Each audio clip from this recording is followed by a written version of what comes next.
Hello and welcome to TIO Stadium for round 5 of the NTFL Premier Division. It's the Nightcliff Tigers and Wanderers doing the early call today.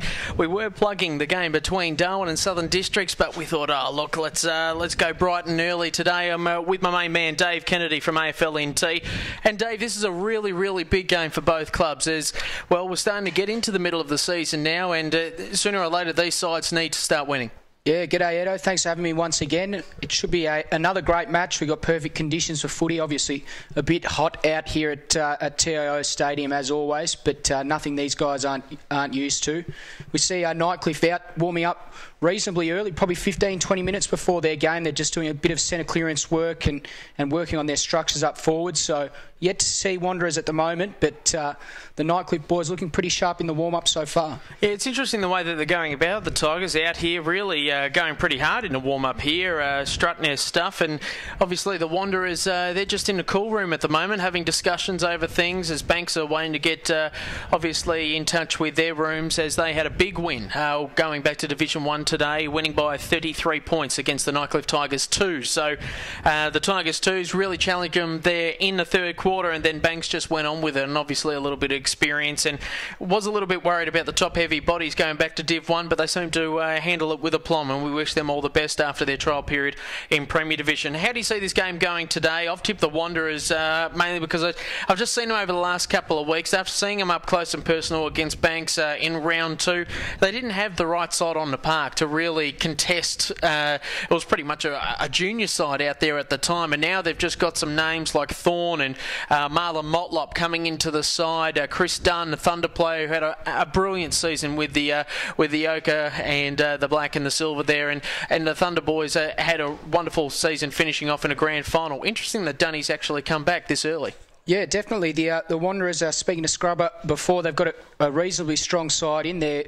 Very positive in the pre-game about the side that they got in. Big Relton Roberts back into the side as well. And Nightcliff obviously coming off a reasonably solid performance last week against the Red Tails, who we know proved themselves over the first 4 weeks in that Premier League trial.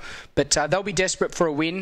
You know, the grand finalists from last week, they'll be out there to make amends for last week and really play some positive footy today. What's the feedback been like at AFLNT over the last week and a bit? Hall of Fame rounds next weekend. I mean, it's just such an exciting time to be a part of local footy up here in the top end, and obviously we don't know who's going to be the next legend inducted into the prestigious Hall of Fame, but what's the feeling like? Is there good numbers showing up to? Is it a sold-out event? Because I reckon this is going to get bigger and bigger each and every year. Yeah, it certainly is, Edo. I think one thing that I have noticed is that Brad Stewart must have misplaced my invite. I don't think I've got it on my desk as yet, so hopefully he might rectify that soon. But no, it certainly is a big event for all involved, and there is a good atmosphere, plenty of work being done behind the scenes from all the staff there, and it will be good to see some of the great faces inducted into the Hall of Fame. Well, that's exactly right, and who knows, some of the players that we're calling out today might get inducted in years to come, as Aaron Motlop leads his side out onto the ground, accompanied there by Thomas Motlop, and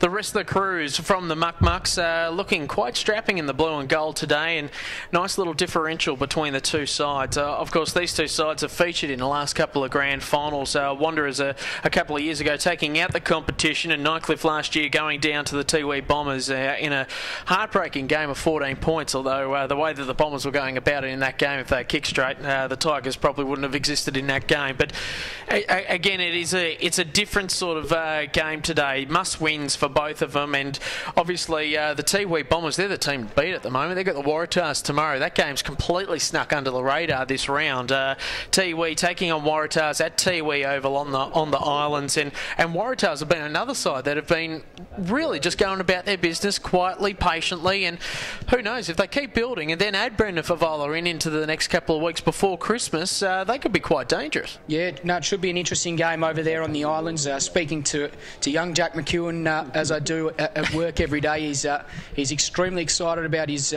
small plane flight over to Tiwi to take on the Bombers, and obviously the Bombers will have the home team ascendancy there. They'll have the crowd well and truly behind them. I've been lucky enough to go over to Tiwi probably 4 or 5 times now, and it's always a great atmosphere there, and something that I think a lot of players do look forward to. But I think if you're some of the Waratah boys, you might be a bit reluctant to head over there, because they are an absolute force at the moment, and they'll only be stronger on the island on their home turf. I think they are going to be like that, and we've got a big game next week with Southern Districts and Tiwi Bombers here at TIO Stadium at 2:30. But enough of that, let's talk about what we've got in front of us. Damien Hale still trying to obviously part his influence onto his side, and they're slowly but surely starting to get a hold of the game style for the Tigers. Yeah, they certainly are, and Edo, just as we speak then, Nightcliff have won the toss. They will kick to the right of screen today. So obviously the Nightcliff boys, under their new coach Damien Hale, they really need to bond together today. This is a huge game for them. This is a must-win game, as you said, for both clubs, and they'll really be looking for a strong showing today. Well, let's see how we go about it as the players go into their huddle. Sun-drenched TIO Stadium. Lights towers not needed today. Big brand new scoreboard thanks to the NT government, and it is looking absolute treat here at TIO Stadium. Wherever you are watching around the world, around this country, make sure you drop into Darwin, and if you love your footy, this is definitely a place to see. Of course, AFL matches have been locked in for next year.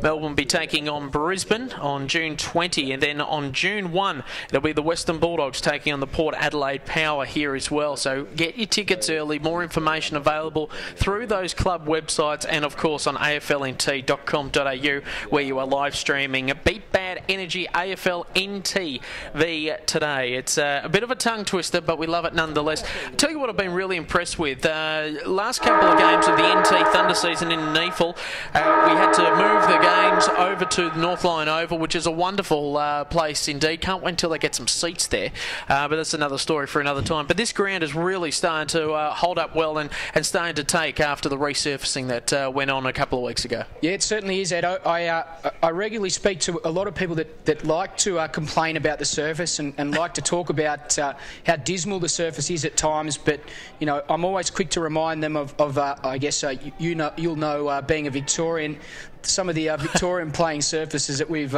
played on, you know, playing in 2 foot of mud, or playing on, during that drought period, just sparse plains of nothingness. So this is an absolute picture, this ground. Yeah, it might be a tiny bit patchy, but they've done a great job to turn this ground around in the time that they had to do it. Well, I'll talk about teams at Borroloola or Outback Alice Springs or Uindamu or whatever. I mean, some of them don't even have grass out in those areas. There's just dirt. Tavis Perry has told me stories about his trips out to Gove and various other aspects like that out there, where, you know, it's just vast lands, but they don't play with boots out there. They just whack the footy on the boot and away we go. It's very entertaining stuff nonetheless. But we digress and we get back to the entertainment which is about to unfold between us. The Waratahs versus the Nightcliff Tigers. It is game 1 of round 5 on Beat Bad Energy AFLNTv. Ed Cowlishaw and Dave Kennedy, your commentators today, as the umpire holds the ball aloft and away we go. As the ball goes high, flying in the air. No ruckman really get a handle on it that time. Marlon Motlop trying to shark it that way, but it's the Tigers that get a quick kick away, heading in the direction of the number 29 in Dempsey. They move it backwards, and here comes Aaron Motlop. Probably dropped what he should have taken. Lost his sight there with the sun. Fine tackle though. He's a tenacious bulldog, Aaron Motlop, and away they go again. He linked up with Shannon. Over there to Marlon Motlop. 3 Motlops all together. Rattle Roberts. He just shakes and bakes. Got so much time and so much skill. Off there to Aaron Motlop, who chips it across, heading up in the forward direction, but it is finally marked there on the last line defence there by the Tigers, and Shepherd will take the kick. He chips it across. Dangerous sort of football there by the Tigers as they slow things up. Jenkins has it now, trying to set things up and look for targets. One offer on Hoffer is Hayes. He, neglects that because he started to creep too much closer. Maybe an in-back free kick there from Harbourfield, and it stacks on the mill. Don't think he was going for the ball completely there in the end, and the ball will be thrown up right in front of us. Interesting to see how much space Aaron Motlop's had early on. He's had already a couple of disposals. They're going to want to man him up in the midfield if they're going to stay in this contest, Nightcliff. So McCullum gets a quick kick away, and away go the Muck-Mucks through Thomas Motlop. Fine tackle yet again. Geez, they're going hard at it, the Eagles today. Another quick kick away. Motlop just trying to shake and bake, sees it over the boundary line. That was Marlon. And it will be thrown in roughly 80 metres out from the Wanderers' attacking goal, going left to screen today. So ball thrown in, big, high, arcing. McCullum trying to use his body there to get some shake and bake on that. Bromley Lynch, that's Josh, trying to work his way out of trouble. He's been pinned for holding the ball, and Aaron Motlop again. A couple of crucial tackles. Can they set up properly out of the forward line now? So Shannon Motlop and Relton Roberts leading in the same direction. It's Roberts in the end that creates some space. He hand passes that go backwards, that go forwards. Marlon Motlop with the ball now. He chips it across, looking for the target. Playing behind his man that time. Just didn't go well for him. Was the man in Jerry Wilson. And away go the Tigers out of defence. A mongrel kick. Geez, it might struggle to stay inside. It does so. It's out of bounds on the full. So Thomas Motlop to kick it back in. Goes laterally, finds the target there in Thompson. He moves it along. High marking attempt there. Jerry Wilson in the area trying to cause some havoc with his quick turn of speed. Thorne thrown off the ball there. Away go the Tigers again. They're under siege at the moment in the back line. Stacks on the mill. Ball starting to tunnel its way out. Now the umpire will come in and throw it up. Umpires for today, Edo, we've got Ben Schmidt, number 5. We've got Brian Walters and Joel Morris, our 3 central field umpires. So ball goes up. That time it's just a one-man army doing the ruck work in Clem. Just going in the wrong direction for the Tigers. Sharking it out there is Relton Roberts. High up and under kick. It's wobbling, it's wobbling. It's bouncing for a behind. And that's the first score of the day. It's a 1 behind to the Wanderers. To Nightcliff yet to score. Relton Roberts has that knee tape once again. We remember we played... when they played Banks, he did have the knee heavily strapped. As the umpire Schmidt has seen that the Nightcliff player has run out of the square, we'll have a bounce at the top of the square. So really a crucial error made there from the Nightcliff player. You don't want to make those type of mistakes early on in a game. So ball will be thrown up yet again. Tap down that time, trying to shark it out there where the Tigers' defence under pressure. Oh, so much time, so much space. It's Thomas Motlop. Sharks it at the right time, but as the umpire, it's a free kick, in fact. And it will be going back to Thomas. I think it will be in the end. He could have played on from it. Walk us through that, Dave. Yeah, I'm not entirely sure what's happened there. Obviously, the advantage wasn't paid. It may have been that I guess the play stopped, or the umpire deemed that it wasn't continuous, but I'm not 100% sure what that free kick was for, but you should go back and kick the goal anyway. Well, Aaron Motlop will line up from pretty much directly in front, easy as you like, and the first major on the board there for the Muck-Mucks. It's 1-1-7 to nothing so far in the first couple of minutes of this game. 4 minutes 30. Wanderers leading Nightcliff on the Amart All Sports scoreboard. That's on Beat Bad Energy AFLNTv. And, well, they've had all the run of it at the moment, and the Motlop boys are just absolutely going berserk. You can't catch them, and they're shaking the tackles, they're laying the tackles, they're in control. No, they are running rampant at the moment. They've had all the attack, they've had all the offensive play, so they really need to become a little bit more accountable in the midfield, Nightcliff, at the moment if they're going to stay in this game. So McCullum and Clem to do the ruck work. Clem wins the tap out. Tigers swoop on this one. Quick kick away, heading in the direction that time of Dempsey, playing at centre half forward today. Under pressure are the Muck-Mucks now in defence. Lovely quick handball out, linking up brilliantly. Can they find Woodhouse? He's still got some time, still got some pressure on him as well. Following it up that time, and Tripp has a chance to maybe go back. They've played on quickly. Tigers, geez, they've mucked around with this one. Probably could have gone back and taken the kick that time. I think the free kick was to Harbourfield, and, well, they've really mucked that out. I think Harbourfield, he's got his arms up in the air. I think he was probably a little bit stiff for the umpire to deem that as advantage. I think he sort of implied to run back and take the free kick, but the umpire's sort of seen that as advantage. Beautiful kick. Spots up Shane Thorne there for the Wanderers side. So Thorne ex-AFL product, formerly listed with the Western Bulldogs, except injuries hampered his career there. Or maybe being pinned for holding the ball there was Jay Barb. Away they go again, go the Muck-Mucks, but here come the Tigers. The Tigers in the middle of the ground, looking to set things up, calling for it, screaming for it is Jenkins. He gets it in the end, outside 50, pops it up, no one in the goal square, needs to be accurate. It's through for a behind. So the Tigers get their first score.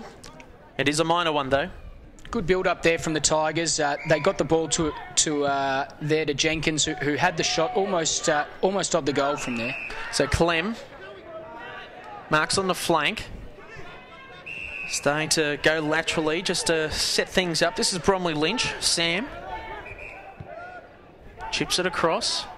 Good build up here by the Tigers, just taking their times. No need to rush. So Hicks moves it long inside the forward 50, looking for a big open target and just did not have to move. It was just a brilliant mark in the end, and the Tigers, their structure, their build-up there was absolutely superb. And it'll be interesting to see how they go about this goal. We mentioned in the warm-up how they went about it and exposing their energy. They were going pretty hard and the way things were building up. But Jajura, who has been a really good goal kicker for them over the last couple of weeks, kicked bags of 6s and 5s. This will be a good start for him and the side if he can nail it. And he's hit the post. He's nailed it right into the woodwork. That's where the nails usually go. But unfortunately, Jajura has put another minor score on the board for the Tigers. No, as you said, Ed, a really good build-up and a structured build-up from Nightcliff there. They tend to bring the ball into the middle at centre-half forward and then look for the target. So a good build-up there. So on the outer side, Thorne just chips it across, playing on maybe. No, didn't break his line, and they'll set things up yet again. So starting to move it forward now are the Muck-Mucks along the wing. But another fine mark taken by the athletic Clem. He's been everywhere, started in a ruck today, and he's just filling holes everywhere for the Tigers. Bromley Lynch, that's Sam, trying to find the target in Paris. Misjudges that one. They play on nonetheless. No real target of intended for. Aaron Motlop traps the ball, but couldn't really pick the ball up, and a free kick going away this time to the Wanderers, to Sam Arthur. So Arthur goes laterally to his skipper and Aaron Motlop. Motlop chips it across, finds Marlon Motlop. Henry Owen screaming for the ball, doesn't get it in the end. It goes even longer. Shannon Motlop is the target that time, on hands and knees, and piggybacking Braden Hayes at the moment as well. And the umpire says no, nothing to do in that, and we'll ball it up very close to the boundary line. Expected to go over the boundary line. Dave, can you explain why didn't the umpire there obviously back into the boundary line there to keep the play in motion? Generally in the mid-zone, the umpires are instructed to back into the play, in towards the centre of the ground. But just then, it appeared the ruckman hit that ball out on the full there. I'm not sure why the free kick wasn't paid there, actually. We'll watch that in earnest as the game develops. There's a quick kick away there by Dunn, screaming it forward. Here comes Jerry Wilson. He's got the pace to burn. Watch out, Usain Bolt. Eat your heart out. Snaps on his right. Can he get the position absolutely correct? The umpire waiting, and it is out of bounds on the full, in fact. Missed everything. I thought the goal umpire was going to signal the old two-finger salute, but he said no. And we're going to start again. So probably a win for the Muck-Mucks out of that after it just shaved the post. And will be thrown in only metres out from their attacking goalmouth. Tap down forward. Oh, this is dangerous here for Dos Reis. Can he get a hand to it? No, he can't. And it will be through for a rush behind. So 1-2-8 plays 2 straight behinds. That is on the Amart All Sports scoreboard. On Beat Bad Energy, AFLNTv, Ed Cowlisher and Dave Kennedy, your commentators today, as the Tigers on the outer side starting to build momentum. They're very sure about themselves, love the high possession game. So looking for targets up forward, and unfortunately it was Errant and Shane Thorne as marked on the outer side. So Thorne looks to go inboard, finds the big lumbering jack in Veve. He plays on quickly to Aaron Motlop, who's had the ball on a string so far, as well as Thomas Motlop. Chips it across and gives it off to Shannon Motlop. So building brilliantly, plenty of poise, plenty of patience. And Chris Dunn is marked on a tight angle. He plays on quickly, and that's a mongrel sort of a kick. And it's falling over the boundary line and will be thrown in yet again. So Chris Dunn playing on when he could have just gone in for a set shot. put his hand up to acknowledge that he probably did make a mistake there in playing on quickly, but they've got another chance here at the spillage of this ball. So Clem, tap down this time. Great work there by Aaron Motlop, but he's hit the post. So we've got a couple of woodworkers going on so far in this game, and Aaron Motlop's hit the post there. So it's 1-3-9 to 2 behinds. It's the Wanderers leading Nightcliff by only a couple of points here early on in the piece. As away go the Tigers, starting to build this time through Jonathan Peris. Peris up along the Morris Rioli wing. Away they go again. Maybe handled with there was Woodhouse. He plays on quickly, looking for Judger, and he marks ever so eloquently. He plays on quickly, chips it across, finds a man in a better position, better angle. He plays on quickly, leans back on his kick, and it's through for a goal. The first one for the day from Robert Hale. Interesting there from Robbie Hale not to go back and take the set shot, but in saying that, a great build up there from Nightcliff. They moved the ball on quickly. I think a few of their players like Peris, he kicked the ball long, got the ball over the back, and they were able to really transition well there from their defence. So really good signs for Nightcliff. Obviously Datura clunking another mark, so really good signs up forward for them, and positive movement there. So ball back in the middle. Just easing into this game today. The heat will play a factor. 36 degrees already outside. So ball to be thrown up. Doing the ruck work, McCallum punches it away in the Dunn direction. Trying to get there in time was the man in Owen Henry. Moves it along the outer side. Here come the Tigers under pressure. Quick kick away there by Hayes. Up and under. And out of bounds, it would seem. And it will be thrown in directly under the Amart All Sports scoreboard. 139 plays 128. Close game, and that's what we expected here in the first one of round 5 in TFL Premier Division. Really evenly poised at the moment. Clearances going both ways, and as we've seen in previous weeks, Edo, the team that generally wins the clearances has a very good chance of winning the game in the end. Seddon got a little bit of time to play with. He plays on quickly, starting to move it forward through Bar. High up and under kick. Thomas Motlop playing against his old side, who played in a grand final last year. Move it forward, tapping it forward there. That time was Totham. He's under pressure, heavily tackled. The umpire will ball it up.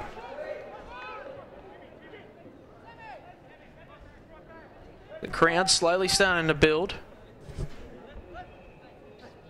Punched away there that time by McCullum. Good link up there by Henry. Hand passes over the top there to Erlinson. That was Jared. Thomas Motlop trying to get it out. He might end up with it again. Quick away there by the Tigers, and away they go through Hicks. So Hicks got plenty of time to build up on this one. Matt Rose with him in support. He goes long. Gorgeous kick. Gorgeous looking kick. It's straight through the high diddle for another one. Great kick there from Rowe. Beautiful kick.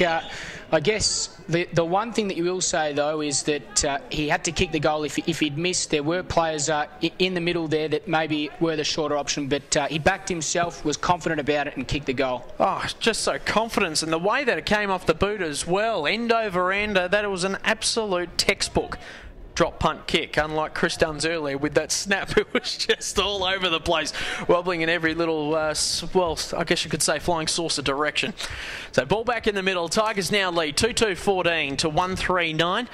And, well, they've just gone about it their own way, pacing themselves early on in this match. As Motlop gets a hand pass out, away go the Muck-Mucks again, heading in the Roberts direction. Used his body well there. He's a very strong man, Relton Roberts. Little chip creek across, doesn't find the target, and Thomas Motlop, and Chris Dunn has got his kicking woes.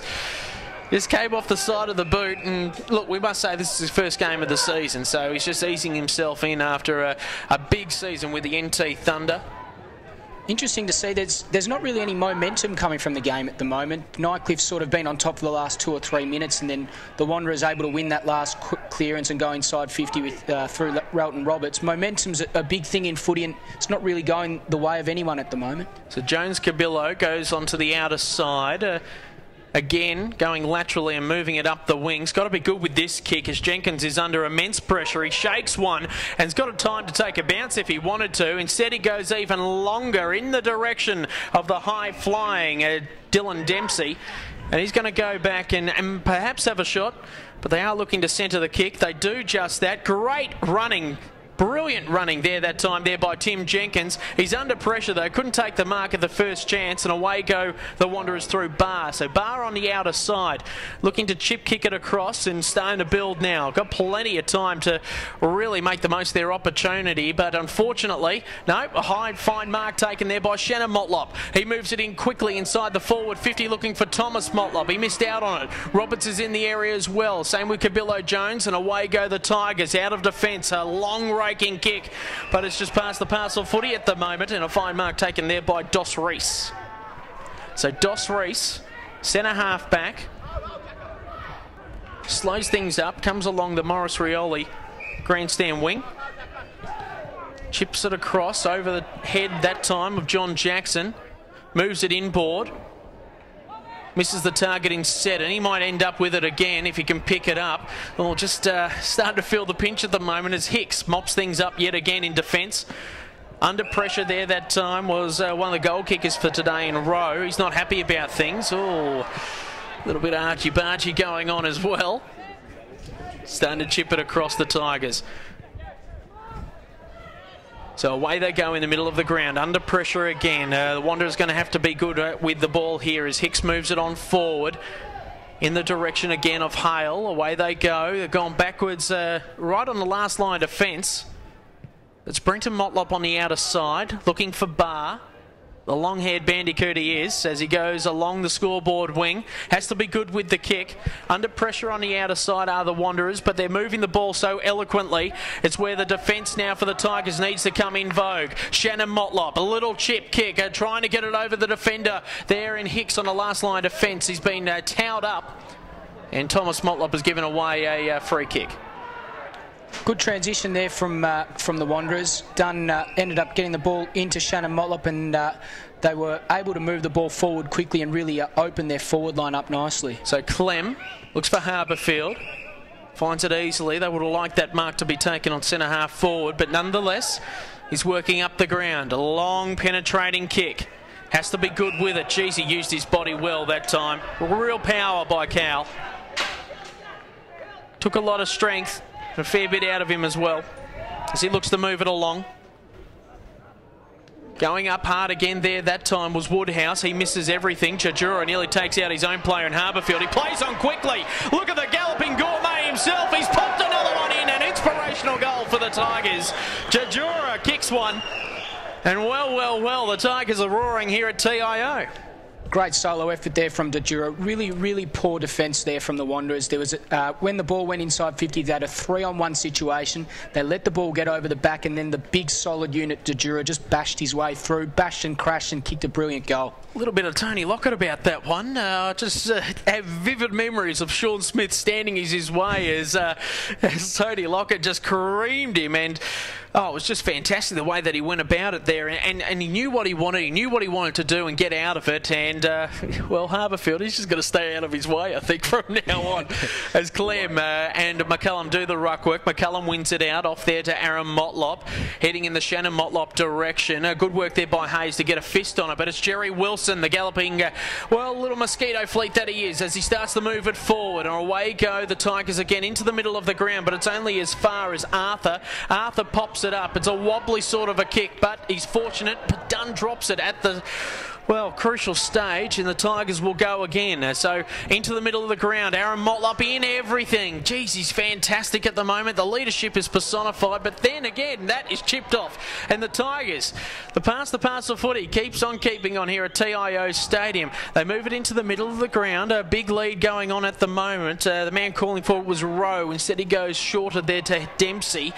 And they've lost the spillage on the ball there. So away go the Wanderers. So it's Jackson. He hand passes across. Very sloppy work there by Jackson. Marlon Motlop.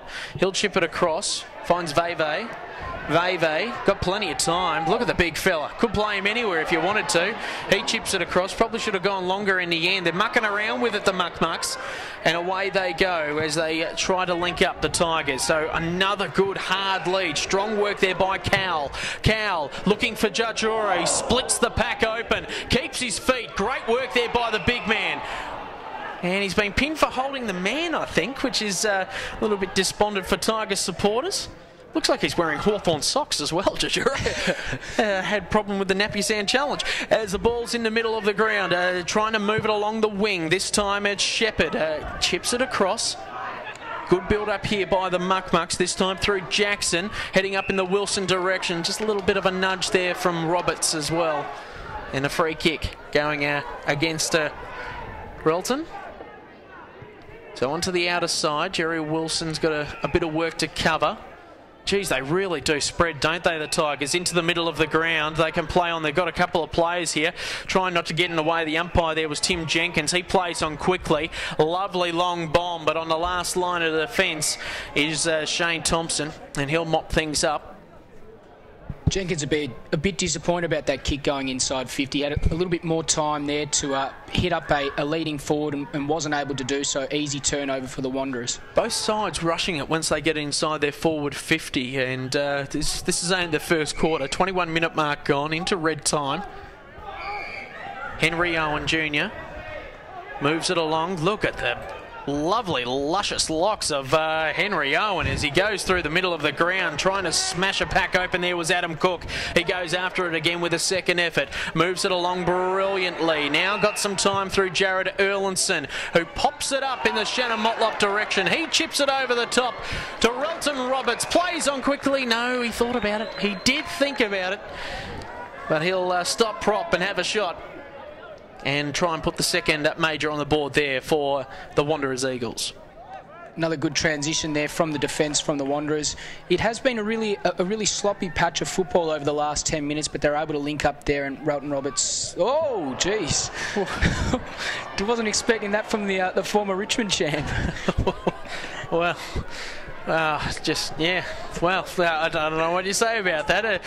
Maybe he's got the Chris Dunn disease of kicking at the moment. Yeah, not good. Just not following through. Maybe a little bit too laconic with the kicking. Something wrong with the ball there, though. Maybe going that end. Maybe there's a breeze going. You never know there for Muck-Muck supporters who are listening in all over the world on Beat Bad Energy AFLNTv. As the ball's gone out of bounds over them on the outer side. 23-minute quarter. Pretty lackadaisical start from both sides. 3-2-20.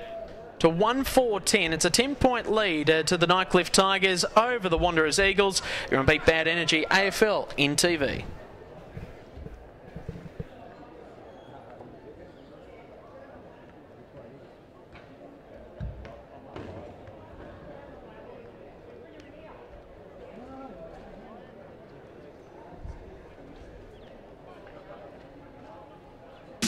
Kennards makes your job easy. Kennards make it even easier for you by having a huge selection of the latest equipment. And if you're hiring multiple items, or for multiple days, or just need flexible return times, talk to us. We're happy to work out a deal for you. And if you're using a bit of gear for the first time, ask the guys in store or get on our website and watch our how-to videos. We're here to help. Kennards makes your job easy.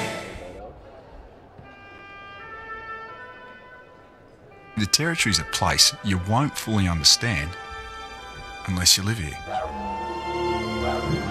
You see, it takes a Territorian to understand the things we do, or how we do them. It takes a Territorian to understand how we think, to understand how we feel, to understand pain, to understand each other. Understand fun. And always be there when we need them the most. Maybe it's not for others to understand, because maybe it's just for Territorians. Beat Bad Energy.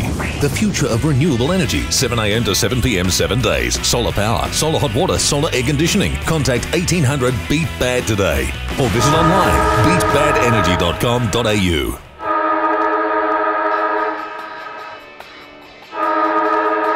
We're joined tonight for the Beat Bad Energy Minute by the Melbourne Demons coach Mark Neild. How are you, Mark? Yeah, good, thank you. How are you?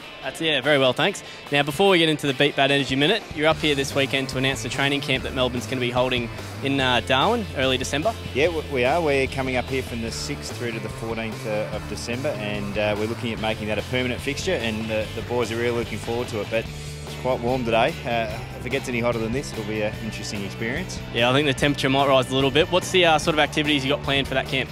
Yeah, what we're being able to do, because of the great facilities that you guys have up here, we're pretty much being able to pick up our whole program from Amy Park in Melbourne and just put it up here. So all the meetings and the normal footy sessions that we will do. We're also going to go out into the community and do some clinics and things like that. We're also going to get our coaching staff and medical staff out into the local clubs and do some professional development work. And we are also heading down to Kakadu to do a 28k overnight hike. So we'll get ourselves in the community as much as we can. Good stuff. Now, the footy club itself, you've made a couple of changes to the list since the end of the season. One that Territorians are pretty excited about is picking up of Dominic Barry. How do you see the young fella going in the future? Yeah, we're very pleased to have Dom Barry on our list for next season and beyond. He brings to our footy club, I suppose, a bit of a future look into what we want to play like. He's very quick. He's got outstanding endurance. He's a lovely kick of the footy, so we're looking forward to him, maybe next year and the year after and beyond that. Lots of dashes down the wing at the MCG. He's got a little bit of work to do in the gym, Dom. He weighed in at 67 k's, so we'll strap him to the bench press and we'll see how we go. Now, I know we're all looking forward to seeing him do well at an AFL level. And on playing up in Darwin, you've got a match planned for 2013 up here. Are you looking forward to that? Yeah, we are. We're playing Brisbane up here about just after halfway through the season. We really enjoy our time up here in Darwin, hence the idea of coming for a pre-season camp, and we're looking at locking in that deal for future years as well. All right, now we'll get into the Beat Bad Energy Minute, so a bit of fun. We'll find out a few things that not many people might know, eh? Okay, right, we'll see how we go. So we'll get it started. Who's going to win the 2013 Brownlow Medal? Right, Nathan Jones. Nathan Jones. Who's going to win the 2013 AFL Premiership? Yeah, Melbourne. All right, who are you going to play in the grand final? I'll beat the Pies. That'll be all right, I reckon. Yeah. All right. Name 3 people you'd like to invite to dinner. 3 people for dinner. 3 people for dinner. Barack Obama. Don't mind politics, so get along Julia Gillard. I'd bring her along. And, well, I tell you what, wouldn't mind sitting down Lance Armstrong and have a bit of a chat with him. He can come as well. Be an interesting one at the moment, wouldn't it? The most annoying player at the Melbourne Demons. Most annoying player. Could be to room with or just at training. Tell you what, I'd go with Sam Blease. Yeah, little young kid, lots of energy, speaks with a bit of a squeaky voice and just laughs at everything I've got to say, whether it's serious or not. All right, how about the player at Melbourne that people should be looking out for? Okay, we have just picked up Jack Viney, father-son. Well, he's no longer just a prospect. He's a father-son player that's joined our club for next year. Yeah, I'd look out for him. Inside midfielder, really strong, really hard at it, and we got big hopes for Jack. All right, now, 2-part question. The first one is, who is the hardest player in the AFL at the moment to match up on? And the second part of it is, who is the hardest player that you ever had to play against while you were playing AFL? Okay, I'll give you the connection between both the players. Hardest player to match up on is Buddy Franklin. Right, so he's so tall, hard at it, marks it, gets it on the ground. He's annoying. The hardest bloke that I've had to play on used to wear the same number as Buddy Franklin, Dermot Barrett, and I found him a bit of a handful. He was very aggressive, very strong at the ball, and he was quite difficult to play on. All right, well, our Beat Bad Energy Minute's probably gone a bit over, but we'll run with one last question. What's something that not many people would know about you? What's something not many people would know about me? What have I got? Well, I've got... Oh, gee, that's a very good question. The life of an AFL coach is led in the public. You don't really hide too many secrets. Well, I don't know. I don't know. Not sure. Something Territorians might not know about you then. We don't get as much of the media as what the Melbourne folk do. Okay, something that you might know about me. Well, the fact that I've got married, I've got 3 almost adult children. I've got a 22-year-old daughter and a 19-year-old daughter. So there you go. No sons? No sons. 3 girls, so almost sort of half a netball. Any athletic ability amongst the daughters? They all play netball, and yeah, a couple are quite useful. Good stuff. Well, that's Mark Dealden this week's Beat Bad Energy Minute.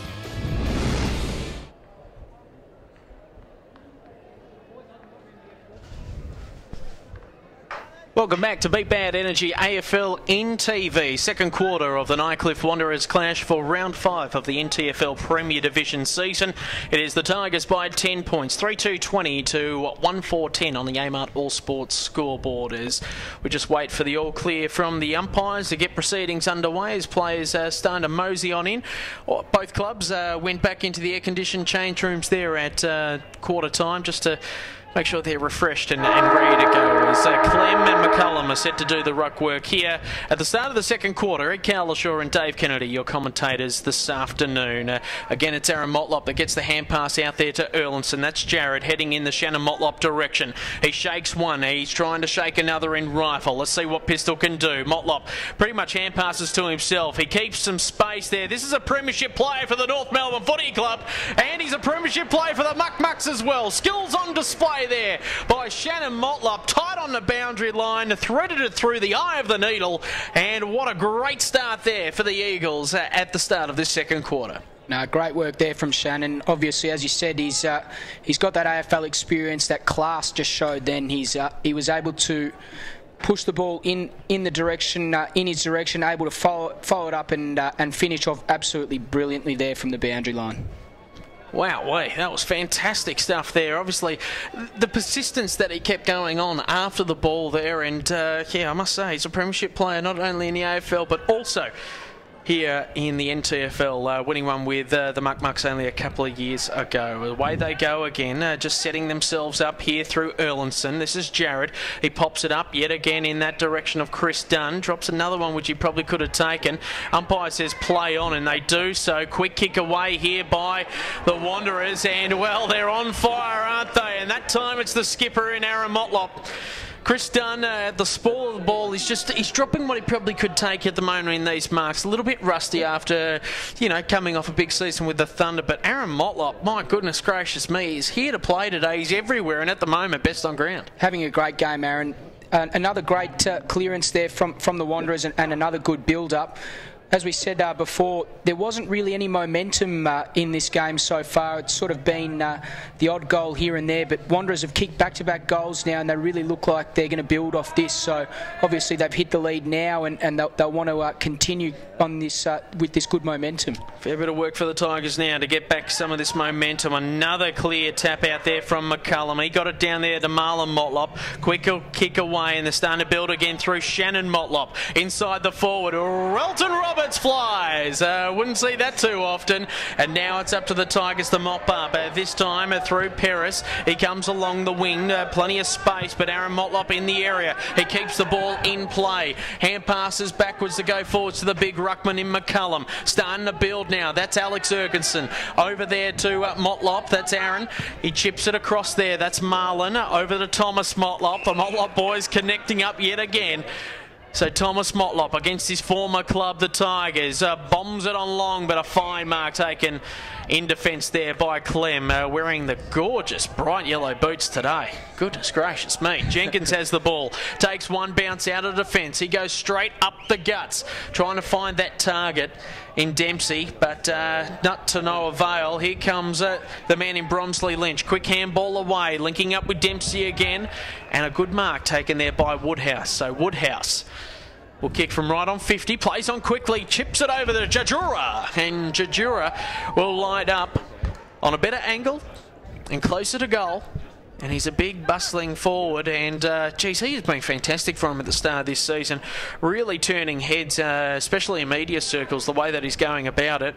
And, well, let's see if he can kick straight. Yeah, he certainly is. Tim Jenkins has played reasonably well for Nightcliff. His kick out of defence there really set them up, and obviously they are able to find the big fella in the end. So Jajura from right on 50. Lovely lace-out kick. Goal umpire did not have to move, and another major on the board for the Tigers. And they get one back. Great finish there from Jajura. He was able to. He's a beautiful kick of the footy. As you said, he does really bring back memories of the great T. Lockett. Big plugger like the way that he plays, and a great kick of the footy there on that occasion. So in control are the Tigers for now. 4-2-26 to 3-4-22. It is going to be a nail biter this game, and we're looking forward to seeing how it unfolds. Great to have your company on Beat Bad Energy AFLNTv.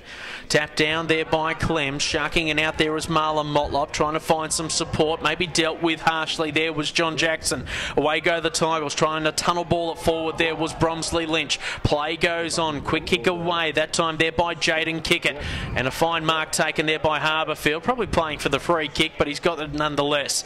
So Harbourfield on the outer side, the blonde bombshell that he is, turning heads with female Nightcliff supporters, I'm sure.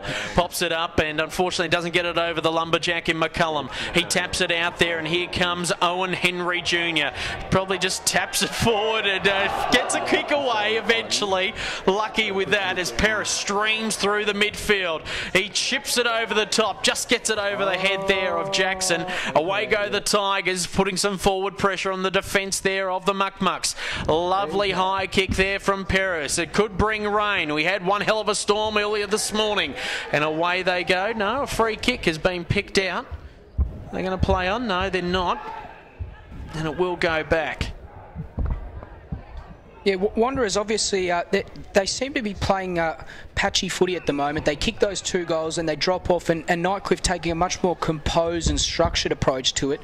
Obviously, when Wanderers start running the ball, they look brilliant, but they've got to be a little bit more consistent.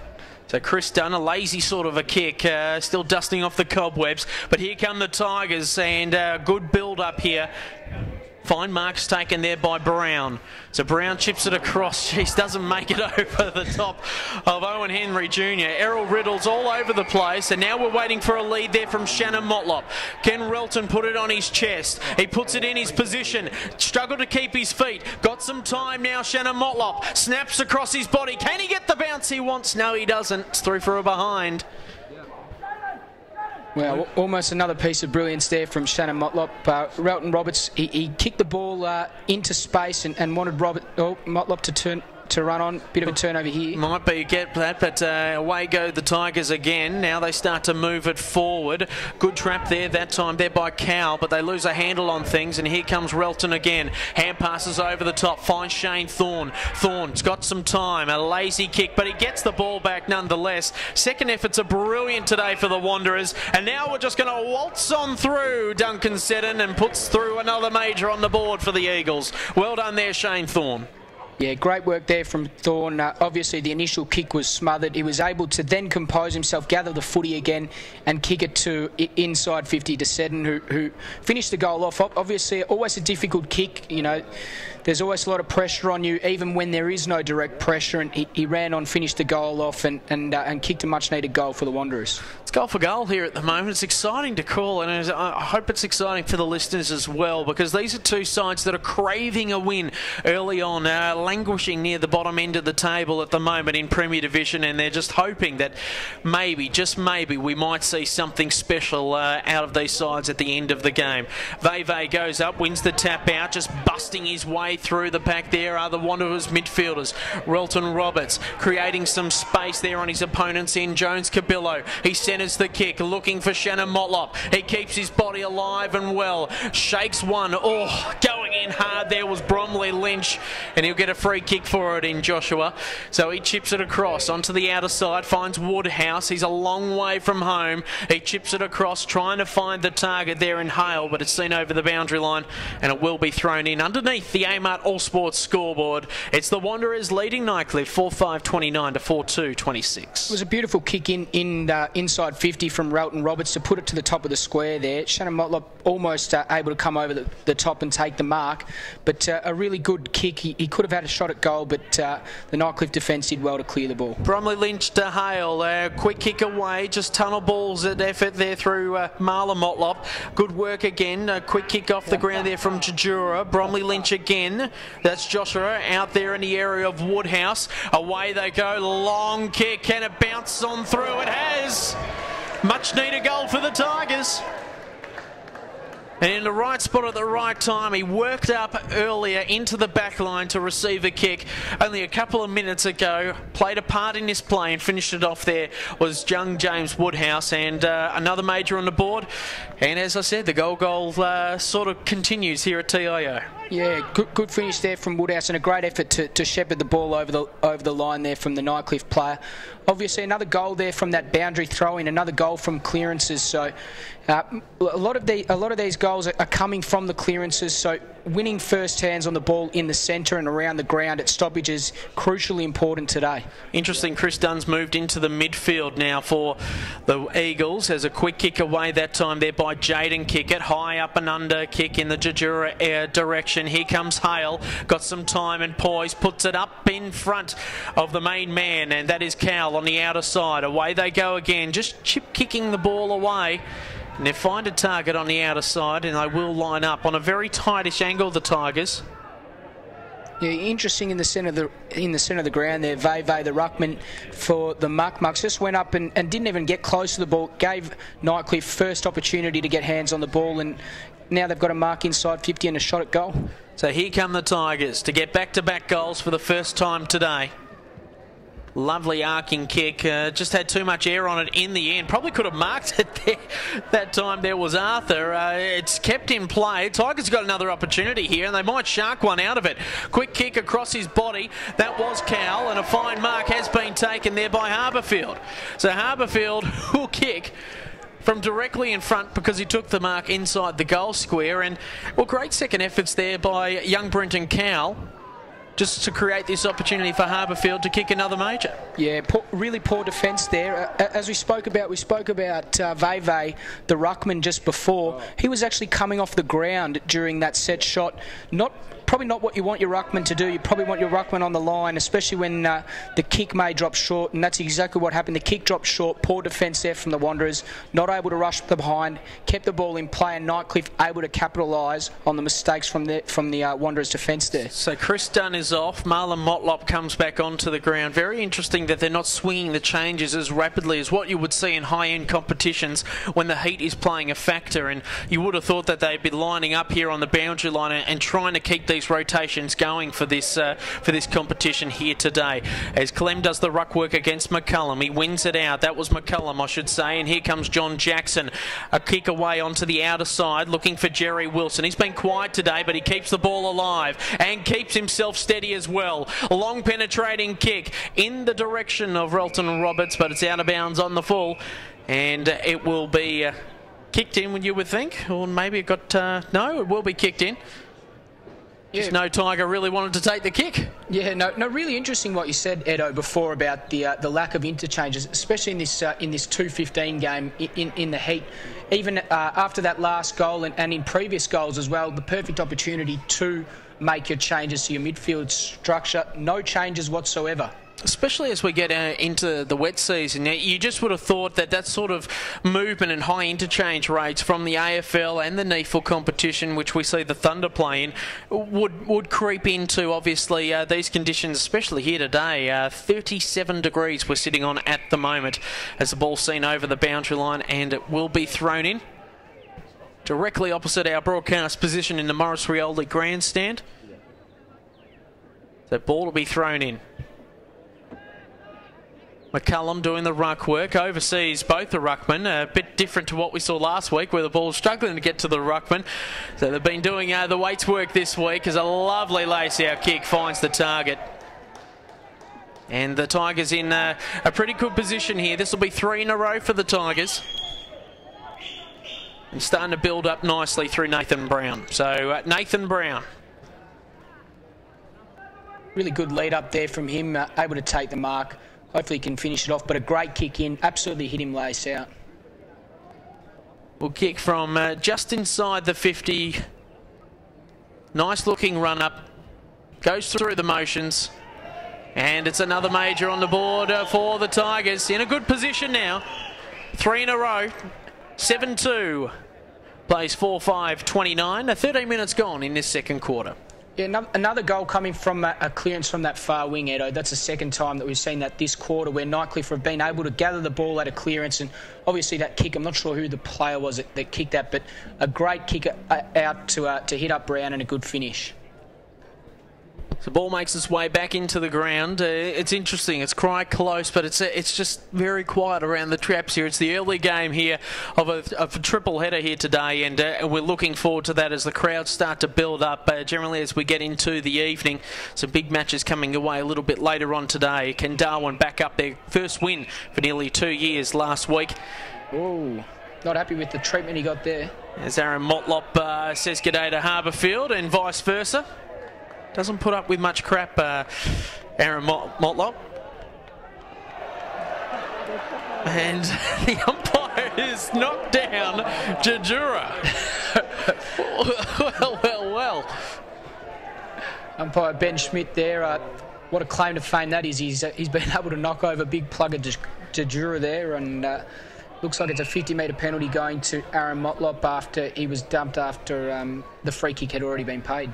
So Harbourfield not happy with it. I don't think Damien Hale would be happy with the free kick against as well, as they lose a little bit of momentum, and Aaron Motlop gets another one. He's the only, second multiple goals kicker on the ground. He's got 3 next to his name. Jajura's got a couple as well, and he's only pint size, but he is a captain. He's in the thick of the action, and he won't take a backward step.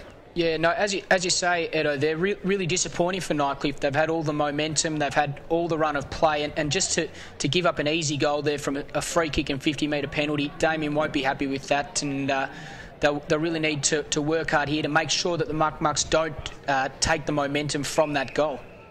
And as I was saying earlier, Darwin versus Southern Districts in the game after this one. Is a free kick being paid for too many men in the square as McCullum kicks it out into space. Trying to find the target there in Thorn, but it's seen over the boundary line. Will be thrown in. So just having a look at that score there, 5-5-35 to Nightcliff 7-2-44. They were in complete control there, the Tigers, and just some ill discipline costing them. Real lapse in concentration. They've given away 2 free kicks at the last 2 centre bounces. So on the ball now, Chris Dunn back on the ground. Probably lost what he probably could have had as Wilson tries to chip it across. Under pressure at the moment, and here come the Tigers. Twisting and turning his way out of trouble there was Matt Rowe, but loses a handle there on the kick. Away they go again. Good hand pass away out of trouble there was Dos Reese. Bit of poise, bit of patience there from Totham. Lace out kick, but it's Jajura out of centre half back, and look at the big man go. Just bustling his way like a B-double down the Stewart Highway. Linking up that time there with Cowell, and away they go again. Look at him go. Jajura just streaming down the middle of the ground. He's still in a commanding position. Free kick going the way of the Tigers, and they'll take it. So Nathan Brown plays on quickly. He misses the opportunity. No, he'll go back and take it. And Jajura's not happy with the situation, so he's going to go back to see if he can maybe run around Nathan Brown. No, he's going off the ground, I think. He's absolutely stuffed after that big run straight out of the back line. Look at him go. Nathan Brown lucky there that the umpire called the advantage back. He played on and his kick was rather poor, so he gets a second crack at it. So Nathan Brown from right on 50 gets close to the man on the mark and unfortunately put too much hook on it, and it's through for behind. But that's a great effort from me big full forward. If he finds himself in the back line and just made himself a presence and was a key instrument in that forward thrust just then. Yeah, wasn't that great to see? You know, he did the work on in the half back line and able to really follow that up. That's a shocking kick in straight to the Nightcliff player. So away they go again, the Tigers, just mucking around with it in the middle of their forward line. Damien Hale on the bottom of this pack. They all jump on top of him. He gets it out. Oh, maybe taken high there. That time was Rowe, I think it was. Free kick's going to go to him. And it will sort itself out in the end. So a little bit of, ill-disciplined play starting to creep in over the last couple of minutes. Yeah, there's a little bit of feeling in this game now, and as we said, the scores have been tight all day. You really don't want to see too many goals from free kicks as a coach, and I'm sure that both Damien and Paul will speak to the boys about that at half-time. Let's just, probably something along the lines of let's just make sure we keep it clean, especially inside our defensive 50s. So Matt Rowe, kick from 48 metres out. Nice looking build up directly in front. No real wind to speak of here today. as it starts to sway, but just enough to get through the big sticks. An important settler there for the Nightcliff Tigers. They move out to 16 points.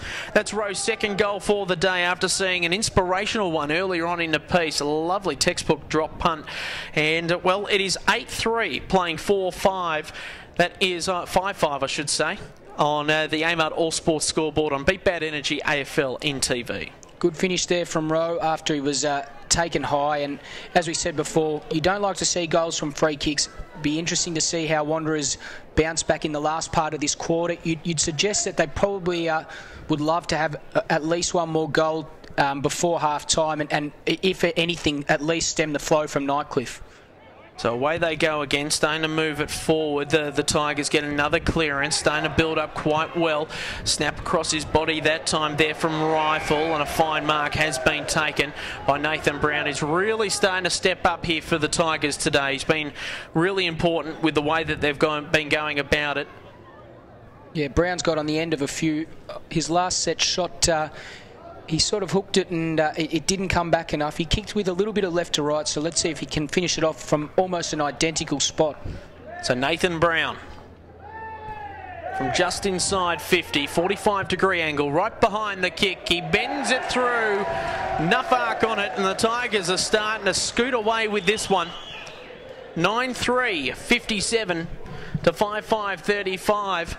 And, well, they've had all the play at the moment, and even despite that little bit of ill discipline, it's the only way they've got the Wanderers goal in the last 10-15 minutes here for the Muck-Mucks.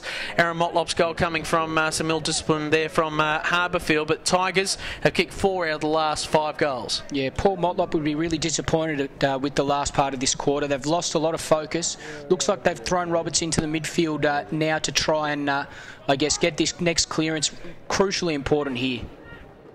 It's crucial for my tips as well. Tip the Wanderers. As Dunn comes across and a lovely lace-out kick, starting to build prophetically now through Adam Cook.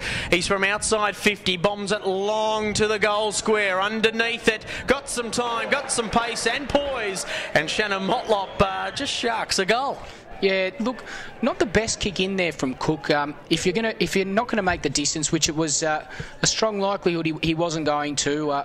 Probably the kick was slightly too deep, but the expertise and experience of Shannon Motlop really showed there, and he was able to kick a cheeky goal out the back after really plucking a reasonably a good mark there. And as we look at the scores now, what are we back to? We're back to 16 points. So Wanderers, they'd probably be happy after the way that they've played this quarter. They've played some patchy football, but as we spoke about before, I think Paul Motlop will be making sure that they really just take a little bit more time and are a little bit more composed when they've got the ball. So Clement Veve in the ruck work now. Here comes Bromley Lynch. That's Joshua. He chips it away. This will count as a mark, and he takes it that time. Great effort there by Rifle. He plays on quickly, pops it up in the direction. That time, Brown doesn't find the target in the end. Starting to move it out of defence there is Thorne. Good work again, sliding on the ball and diving on top of each other. No free kicks, and the umpire will ball it up. Both umpires looked at each other then, saying that no, that's in your zone, you take it, and the ball will be thrown up 80 metres out from Nightcliff's attacking goal, heading to the McMillans Road end of the ground. That's left of your screen. So Shane Thorne been a little bit out of it today. It's centre half back, moving it along now the scoreboard wing in the direction of Aaron Motlop. Good work there by the Tigers defence to really hold up play, but Aaron Motlop might end up with it again. He's in the area. Here comes Dunn. Quick kick around up in the area of Thomas Motlop. Tries to keep his space. It's Shannon Motlop now. He shakes 1, shakes 2, shakes 3, keeps some poise, snaps on his left, bouncing, and no, it will be a mark. A fine one indeed there from Shepherd to judge that kick, as Shannon Motlop was going each and everywhere. Here we go, Edo. What's happened here is the Nightcliff player has taken the mark and then gone back and kicked or played on from inside the goals. Correct decision there, a point, but just a silly mistake. But I also on that topic, I think Shannon Motlop was probably not his finest work. Not to look inside for some of his teammates as Wilson takes a good mark. So Jerry Wilson plays on quickly, looking in the Thomas Motlop direction, and he marks with ease. Wore number 7 last year for the Tigers. now wearing number 9 here for the Wanderers. So Thomas Motlop from a very tight angle. Must say they are deepish pockets here at TIO. So you'll see a fair bit of it. Good looking kick off the boot, but has pushed it to the right of the goalpost and through for another behind. So 6-7 43 to 9-3 57. That is on the AMART All Sports scoreboard. It is Nightcliff leading the Wanderers here this afternoon in the early game of a triple header in the NTFL Premier Division season for 2012-2013 as the ball goes high and up in the air.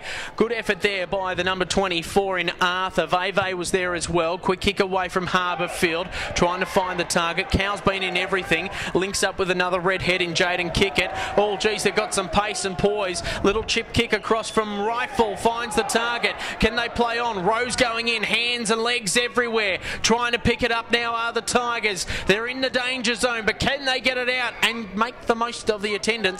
No, they can't.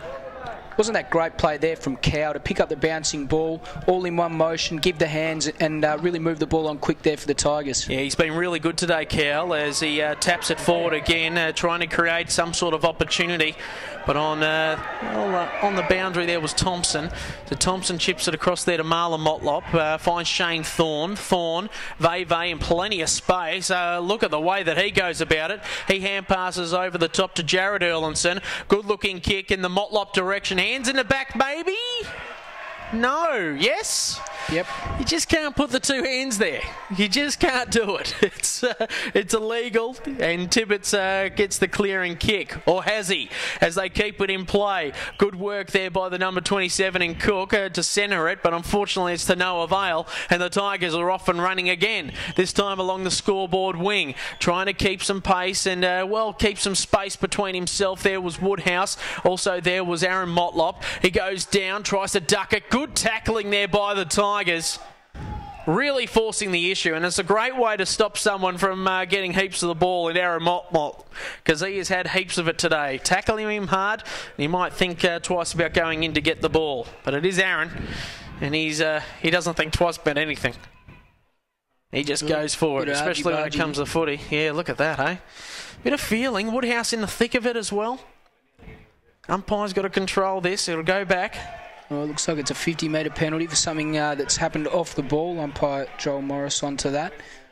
I think, Edo, also just in that last transition there before Nightcliff, you know, with not long left to go in this quarter, you'd think that they'd maybe try and hold the ball up a little bit, but a poor kick out of their defensive 50, and they, I guess, are able to get away with it in the end, though. So Marlon Motlop just bombs it long. And what's going on here? It wasn't over the mark. I mean, this is what's stopping the flow of the game here. Obviously, these little knick-knack sort of things, and the players are hot under the collar. You can tell it must be a hard game to umpire when they start getting like this. Definitely. I think the mark wasn't 100% set, so the ball brought back on that occasion. So McCallum from outside 50, long mongrel sort of a kick, sort of a bomb, heading in the Cook direction. Still in play. Umpire says yes. Away they go. Starting to link up, trying to shake the tackle. That time was Dempsey. He moves it along the outer side, heading in Clem's direction. Jeez, he's athletic. He is a really good specimen of a player.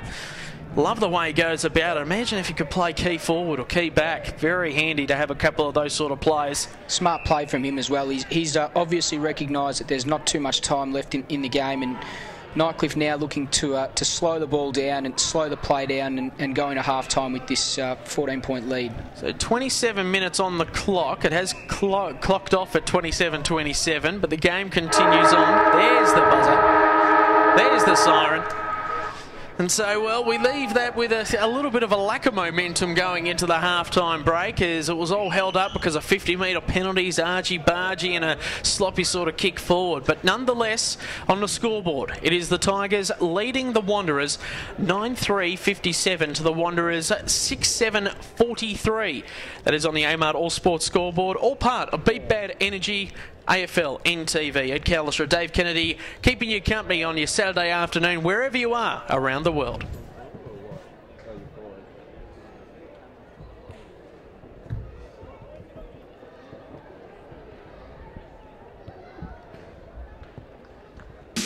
Kennards makes your job easy. Kennards make it even easier for you by having a huge selection of the latest equipment. And if you're hiring multiple items, or for multiple days, or just need flexible return times, talk to us. We're happy to work out a deal for you.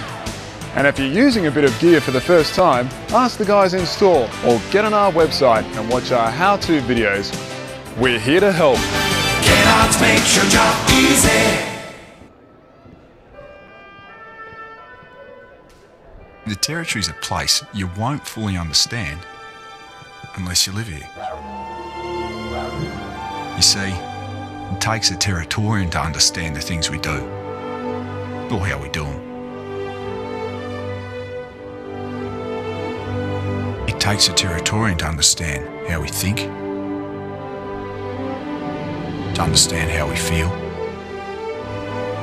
to understand pain, to understand each other. Understand fun. And always be there when we need them the most. Maybe it's not for others to understand, because maybe it's just for Territorians. Beat Bad Energy.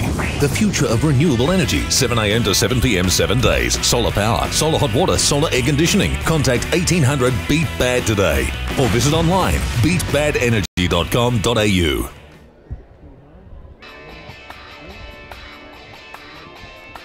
We're joined tonight for the Beat Bad Energy Minute by the Melbourne Demons coach Mark Neild. How are you, Mark? Yeah, good, thank you. How are you?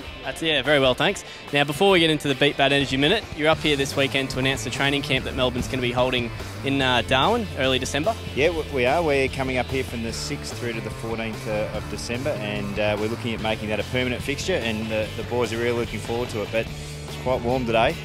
If it gets any hotter than this, it'll be an interesting experience. Yeah, I think the temperature might rise a little bit. What's the sort of activities you got planned for that camp? Yeah, what we're being able to do, because of the great facilities that you guys have up here, we're pretty much being able to pick up our whole program from AAMI Park in Melbourne and just put it up here. So all the meetings and the normal footy sessions that we will do. We're also going to go out into the community and do some clinics and things like that. We're also going to get our coaching staff and medical staff out into the local clubs and do some professional development work. And we are also heading down to Kakadu to do a 28k overnight hike. So we'll get ourselves in the community as much as we can. Good stuff. Now, the footy club itself, you've made a couple of changes to the list since the end of the season. One that Territorians are pretty excited about is picking up of Dominic Barry. How do you see the young fella going in the future? Yeah, we're very pleased to have Dom Barry on our list for next season and beyond. He brings to our footy club, I suppose, a bit of a future look into what we want to play like. He's very quick. He's got outstanding endurance. He's a lovely kick of the footy, so we're looking forward to him, maybe next year and the year after and beyond that. Lots of dashes down the wing at the MCG. He's got a little bit of work to do in the gym, Dom. He weighed in at 67 k's, so we'll strap him to the bench press and we'll see how we go. Now, I know we're all looking forward to seeing him do well at an AFL level. And on playing up in Darwin, you've got a match planned for 2013 up here. Are you looking forward to that? Yeah, we are. We're playing Brisbane up here about just after halfway through the season. We really enjoy our time up here in Darwin, hence the idea of coming for a pre-season camp, and we're looking at locking in that deal for future years as well. All right, now we'll get into the Beat Bad Energy Minute, so a bit of fun. We'll find out a few things that not many people might know, eh? Okay, right, we'll see how we go. All right, so we'll get it started. Who's going to win the 2013 Brownlow medal? Right, Nathan Jones. Nathan Jones. Who's going to win the 2013 AFL Premiership? Yeah, Melbourne. All right, who are you going to play in the grand final? Oh, I'll beat the Pies. That'll be all right, I reckon. Yeah. All right. Name 3 people you'd like to invite to dinner. 3 people for dinner. 3 people for dinner. Barack Obama. Don't mind politics, so get along Julia Gillard. I'd bring her along. And, well, I tell you what, I wouldn't mind sitting down Lance Armstrong and having a bit of a chat with him. He can come as well. Be an interesting one at the moment, wouldn't it? The most annoying player at the Melbourne Demons? Most annoying player? Could be to room with or just at training. Tell you what, I'd go with Sam Blease. Yeah, little young kid, lots of energy, speaks with a bit of a squeaky voice and just laughs at everything I've got to say, whether it's serious or not. All right, how about the player at Melbourne that people should be looking out for? Okay, we have just picked up Jack Viney, father-son. Well, he's no longer just a prospect. He's a father-son player that's joined our club for next year. Yeah, I'd look out for him. Inside midfielder, really strong, really hard at it, and we got big hopes for Jack. Right, now, two-part question. The first one is, who is the hardest player in the AFL at the moment to match up on? And the second part of it is, who is the hardest player that you ever had to play against while you were playing AFL? Well, I'll give you the connection between both the players. Hardest player to match up on is Buddy Franklin. Right, so he's so tall, hard at it, marks it, gets it on the ground. He's annoying. The hardest bloke that I've had to play on used to wear the same number as Buddy Franklin. Dermot Barrett, and I found him a bit of a handful. He was very, very aggressive, very strong in the ball, and he was quite difficult to play on. Right, well, our Beat Bad Energy Minute's probably gone a bit over, but we'll run with one last question. What's something that not many people would know about you? What's something not many people would know about me? What have I got? Well, I've got... Oh, gee, that's a very good question. The life of an AFL coach is led in the public. You don't really hide too many secrets. Well, I don't know. I don't know. Not sure. Something Territorians might not know about you then. We don't get as much of the media as what the Melbourne folk do. Okay, something that you might know about me. Well, the fact that I've got married, I've got three almost adult children. I've got a 22-year-old daughter and a 19-year-old daughter. So there you go. No sons? No sons. 3 girls, so almost sort of half a netball. Any athletic ability amongst the daughters? They all play netball, and yeah, a couple are quite useful. Good stuff. Well, that's Mark Dealden this week's Beat Bad Energy Minute.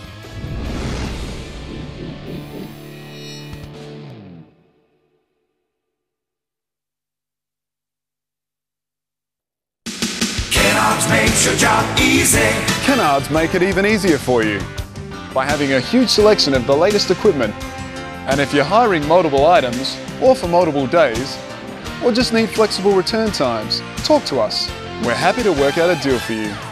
And if you're using a bit of gear for the first time, ask the guys in store or get on our website and watch our how-to videos. We're here to help. Kennards makes your job easy. The Territory is a place you won't fully understand unless you live here. You see, it takes a Territorian to understand the things we do, or how we do them. It takes a Territorian to understand how we think, to understand how we feel, to understand pain, to understand each other. Understand fun. And always be there when we need them the most.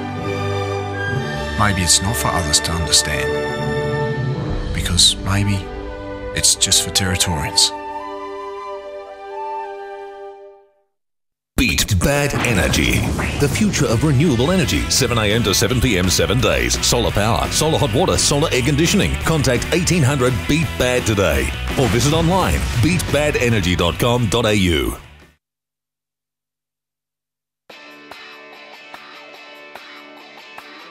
Welcome to this week's edition of the Centre Circle. In this week's edition, we'll be talking to an NTFL umpire who's creating history this weekend. Everyone who's been around NTFL footy since 1990 would have heard of this bloke, and this weekend in round 5 of the NTFL, he's going to create history with his 1,000th NTFL umpiring game. First up, congratulations Keith Pratt, 1,000 NTFL games. Thanks, Noons. And after 1,000 league games, 9 NTFL League Grand Finals, 4 NTFL representative matches over the 23 seasons. How do you keep the motivation going? I guess seeing young footballers play AFL is what keeps me interested in umpiring. How did you get into NTFL umpiring back in 1990? Originally I responded to an ad in the paper for umpires that talked about fitness and what have you. I was a bus driver at the time. I wanted to go down and get fit and protect my back. I never intended to become an umpire at that stage. Keith, you've umpired 9 League Grand Finals, 4 NTFL representative matches. Which one was the most special? The most memorable one for me was 2006 Grand Final when Buffs were down and out against St Mary's, and Darryl White came out and played an absolute blinder and led them to victory in that game. It really sticks in my mind. Along with your on-field contribution to the game, What about the off-field contribution in achieving your NTFL and NTFL Umpires Association life memberships? I do a lot of work off the field, mentoring juniors, getting involved in schoolboy competitions, Arafura games, Super Rules competitions, a lot of games that I do that haven't actually counted towards the 1,000. And I guess that's why I was awarded with life membership to both those organisations. What would you say to those people out in TV land that want to take on a bit of umpiring? What should they expect? Look, anyone who wants or is thinking of getting involved in umpiring should come down and have a go at it. It's a good way to work on your fitness, you'll learn the rules, you get out there and you really enjoy the games. The umpires are a great bunch, good social life, and if you don't try it, you'll never know. Good luck. Congratulations again on the 1,000th game this weekend at TIO Stadium. And that's it for this week's edition of the Centre Circle. We'll see you in round 5 of the NTFL. Beat Bad Energy. The future of renewable energy. 7 a.m. to 7 p.m. 7 days. Solar power, solar hot water, solar air conditioning. Contact 1800 BEAT BAD today. Or visit online beatbadenergy.com.au. Kennards makes your job easy. Kennards make it even easier for you by having a huge selection of the latest equipment. And if you're hiring multiple items, or for multiple days, or just need flexible return times, talk to us. We're happy to work out a deal for you. And if you're using a bit of gear for the first time, ask the guys in store or get on our website and watch our how-to videos. We're here to help.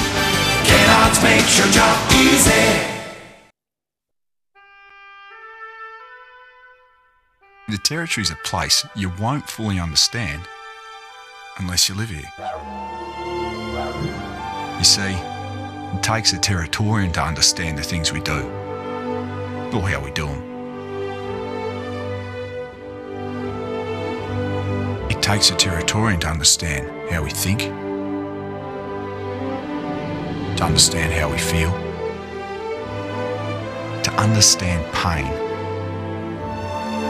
to understand each other. Understand fun.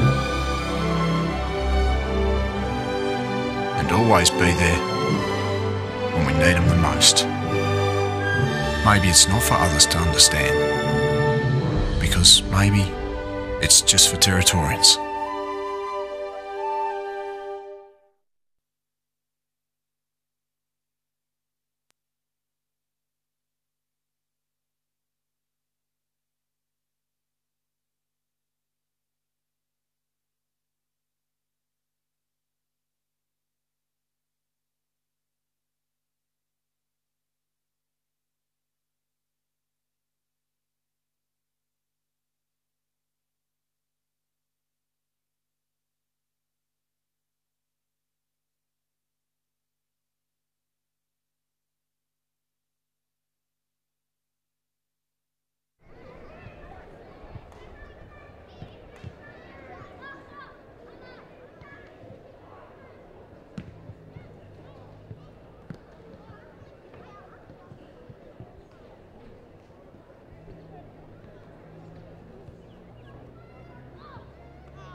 And welcome back to TIO Stadium for the third quarter of this round 5 clash between the Nightcliff Tigers and the Wanderers Football Club in NTFL season 2012-2013. About to get underway yet again. Your commentators Ed Cowlishaw and Dave Kennedy.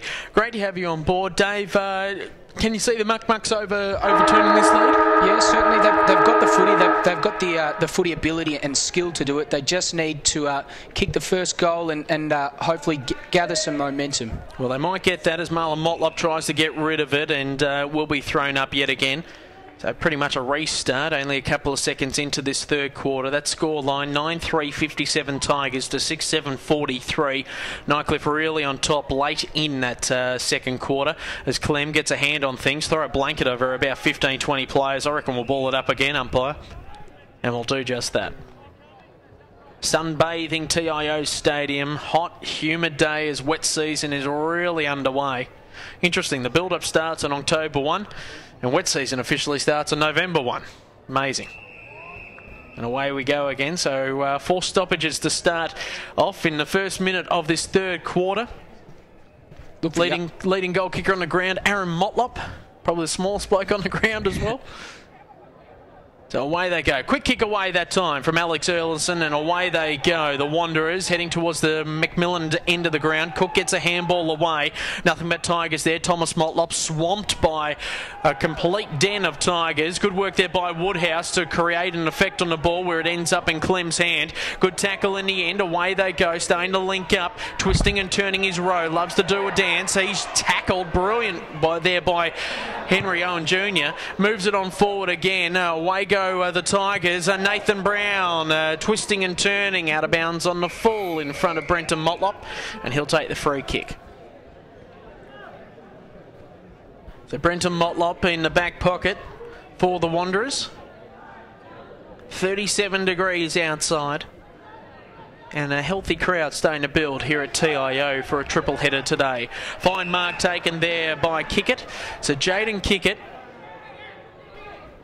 looking for Hale. Hale makes a lead. Open goal scorer if he's got the legs on him. I think he might actually go for it. He'll chip it across though instead. Over the top. Good work there by Bromley Lynch to try and shake something out of it. Just off track there that time was his brother in Sam Bromley Lynch. And it will be kicked in again after being out of bounds on the full. So Chris Dunn goes across the face of goal. Slow build-up through Jared Erlinson onto the outer side to Shane Thorne. And just a paddock in front of him, nothing to kick to. So he waits for Leeds to present. And one that is presenting is in the area of Cook. Cook tries to shake a tackle, just kicking for touch now. Thomas Motlop got a bit of work to do. He traps the ball, kicks it back to Cook. He edges it in front of Shannon Motlop. Motlop got plenty to work with. He's harassed there by the Tiger defence and seen over the boundary line and will be thrown in. Good long kick there from Thorne to clear defence. They got a second crack at it there after a poor kick out of defence on the first occasion that Nightcliff went inside 50, but also some good second effort there from Cook to work the ball forward. So Cook and Clem doing the ruck work, but again it's Bromley Lynch I should say, who has an effect on it and clears it away out of defence, just overcooking at that time there for Rifle. Away they go inside again, and Thomas Motlop is marked uncontested. So Thomas Motlop, probably within his range, 45-degree angle. Got plenty to look at. Milton Roberts makes a lead. He goes back. Good communication there from Dunn and Motlop on that occasion. Allowed Motlop to take the mark. So Motlop lopes on in. Gets close to the man on the mark. Gives it everything he's got. It's on the target. But does it have the legs on it? It doesn't. And away go the Tigers out of defence. Although Thomas Motlop might end up with it again. Rowe marks uncontested. This time in front of Alex Erlinson. Leads are made. And the Tigers start to build. And Nathan Brown over the top of his head. Good trap there by Bromley Lynch. That's Sam. Away he goes along the wing, trying to build up. And it's a good one through Jenkins. He keeps his feet. Hand pass when he probably shouldn't have. Under pressure now is Woodhouse. Quick kick away from Bromley Lynch. High up and under kick again. And a fine mark taken there by Shane Thorne, who is a general in defence. What a great kick. Moves it onto the outer side, and away goes Jared Erlinson. Takes one bounce. Hopefully the ball will bounce back up to him. He chips it across, and they'll build again through Marlon Motlop. So Motlop on the outer side. Lovely kick. Brilliant kick there to Cook. Got Wilson inside. Been instrumental over the last couple of quarters, and finds Jerry Wilson. He could play on if he wanted to. He's decided not to. And let's see how he goes with his kicking. Great kick there from Thorne to clear defence there. He gave Erlinson an absolute paddock to work with. Just a good switch of play, good vision to see that player was on. And yeah, I guess the Nightcliff defence would be asking themselves how Wilson was able to get this much space. So Jerry Wilson, 45-degree angle, directly in front. Ball hardly deviates from its kicking boot, and is through for another major. So the Wanderers get the first major on the board for this third quarter. 7-7-49. They trail 9-3-57. And we have been going roughly 5 minutes in this third quarter. Yeah, really exciting piece of play that from the Wanderers. As we said at the start of the quarter there, they really needed to draw first blood, and that's exactly what they've done. They'll really want to build on this momentum moving forward, and with only, 8 points now, they'll really look to kick another few goals and get on top. So a must-win for both these clubs here today to really set up their season, languishing near the bottom end of the table, but both sides have started to gel over the last couple of weeks. Nightcliff going down to Central Australia, but here come the Muck-Mucks, who really put a scare into the St Mary's camp a couple of weeks ago, and a fine kick and a fine mark has been taken by the big man in McCullum. And unfortunately, it was an in-the-back sort of ruling there against Roberts. So away go the Tigers. They go laterally into the back pocket and onto the outer side. And a fine lead up and mark there taken by Brown. He moves it along quickly, starting to build, this time through Rifle. Rifle drops what he probably could have taken, so he puts some pressure on the kick. Tries to snap it across his body, but it's Shane Thorne again. So he chips it across. Finds his captain in Aaron Motlop. In fact, it's Marlon. Marlon chips it across, finds Shannon Motlop. Shannon moves it along quickly in the Thomas Motlop direction. It's a foot race on there between him and his old teammate. He chips it across into space, but there's nothing but Tigers there. Clem hits his shins. Motlop, good work again. Here comes Jerry Wilson. Easy as you like for the Wanderers. Well, they just made the most of the mistake. Clem couldn't pick it up, failed to bend below his knees, and, well, I guess that's what you got with tall timber there in your back line, and couldn't commit to the ball, and the Wanderers made him pay through a Jerry Wilson goal. Another goal there for the Wanderers. Sees them only 2 points. 2 points in arrears now, and Wilson has two goals this quarter. They're right back in this game. They've got all the run, they've got all the momentum. Set up from a few good centre clearances. We think back to probably now a minute or so ago when Marlon Motlop the fast hands it and put it inside 50. Obviously they gave away the free kick inside 50 on that occasion, but they're really working well from the clearances.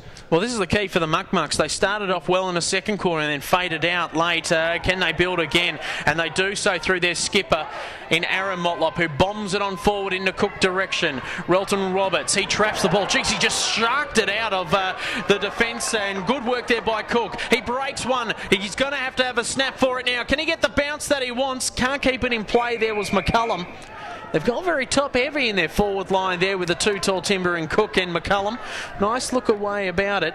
Got the two pillars of strength, and then you've got the high flyers in Roberts and Wilson just below their feet. Interesting, Edo.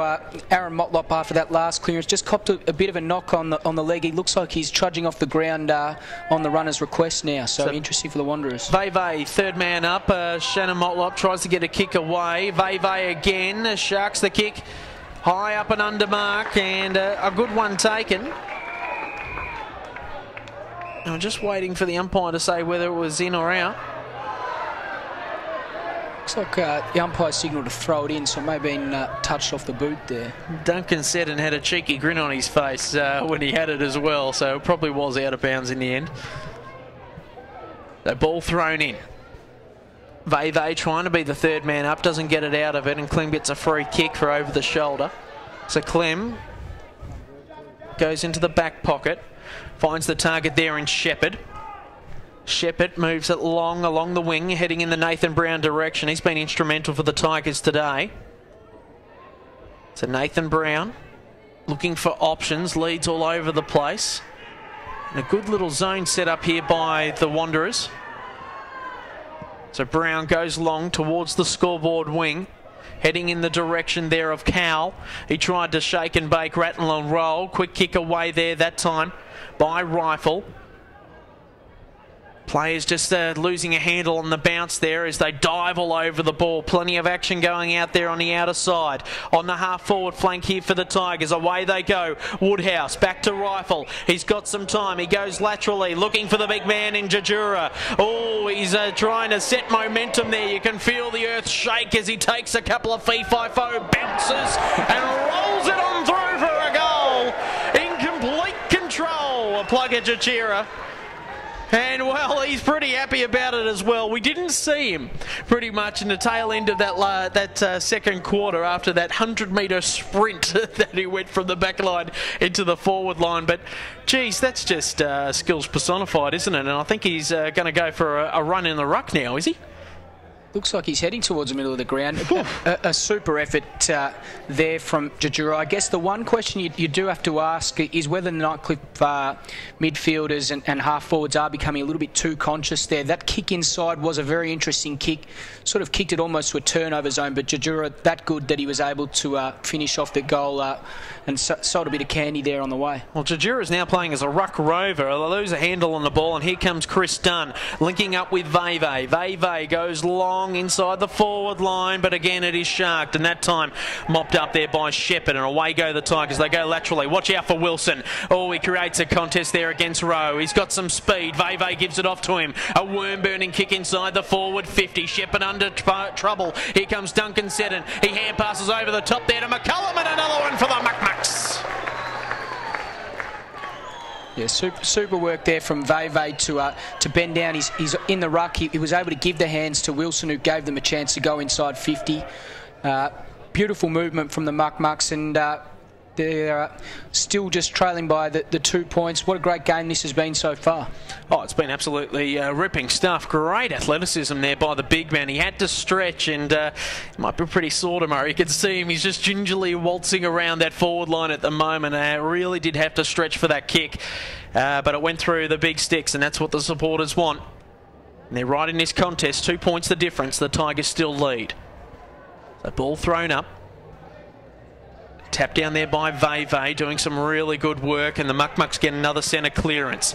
Move it out to Jerry Wilson. Don't give him some room. He'll go on another run. He goes along. Just got it on the outside of the boot. Look for Aaron Motlop, who's playing as a lead-up forward. It was Duncan Seddon, in fact. Just Seddon just a little bit sore out of that as he presented his ribs in that contest. Move it forward. Great tackle and work there by Erlinson to really hold things up. But away go the Tigers, this time through their big man in Cowell. And a fine mark on the last line defence from Totham. So Totham over there to Wilson. He looks to go inboard. Has to be precise with the kick. Good call there by Chris Dunn to call out his teammate. Onto the outer side, so they're zigzagging their way up and down TIO Stadium. Here come the Muckmucks on the outer side. Putting it into space there. Shannon Motlop twisting and turning. He's earned himself a free kick for holding on. Nightcliff defender just asking the question. Old Paris going, hang on a second. He's just doing some acting. But Shannon Motlop has got the free kick. And he will kick, and we've seen the quality of his kicking as well. We saw it in the first quarter where he nailed it, hemmed in on the boundary, heading towards the airport end of the ground. He's in another interesting position. He's got the skills to pop this through, but he's also got the nous as well to chip it across. As Chris Dunn trying to find some space.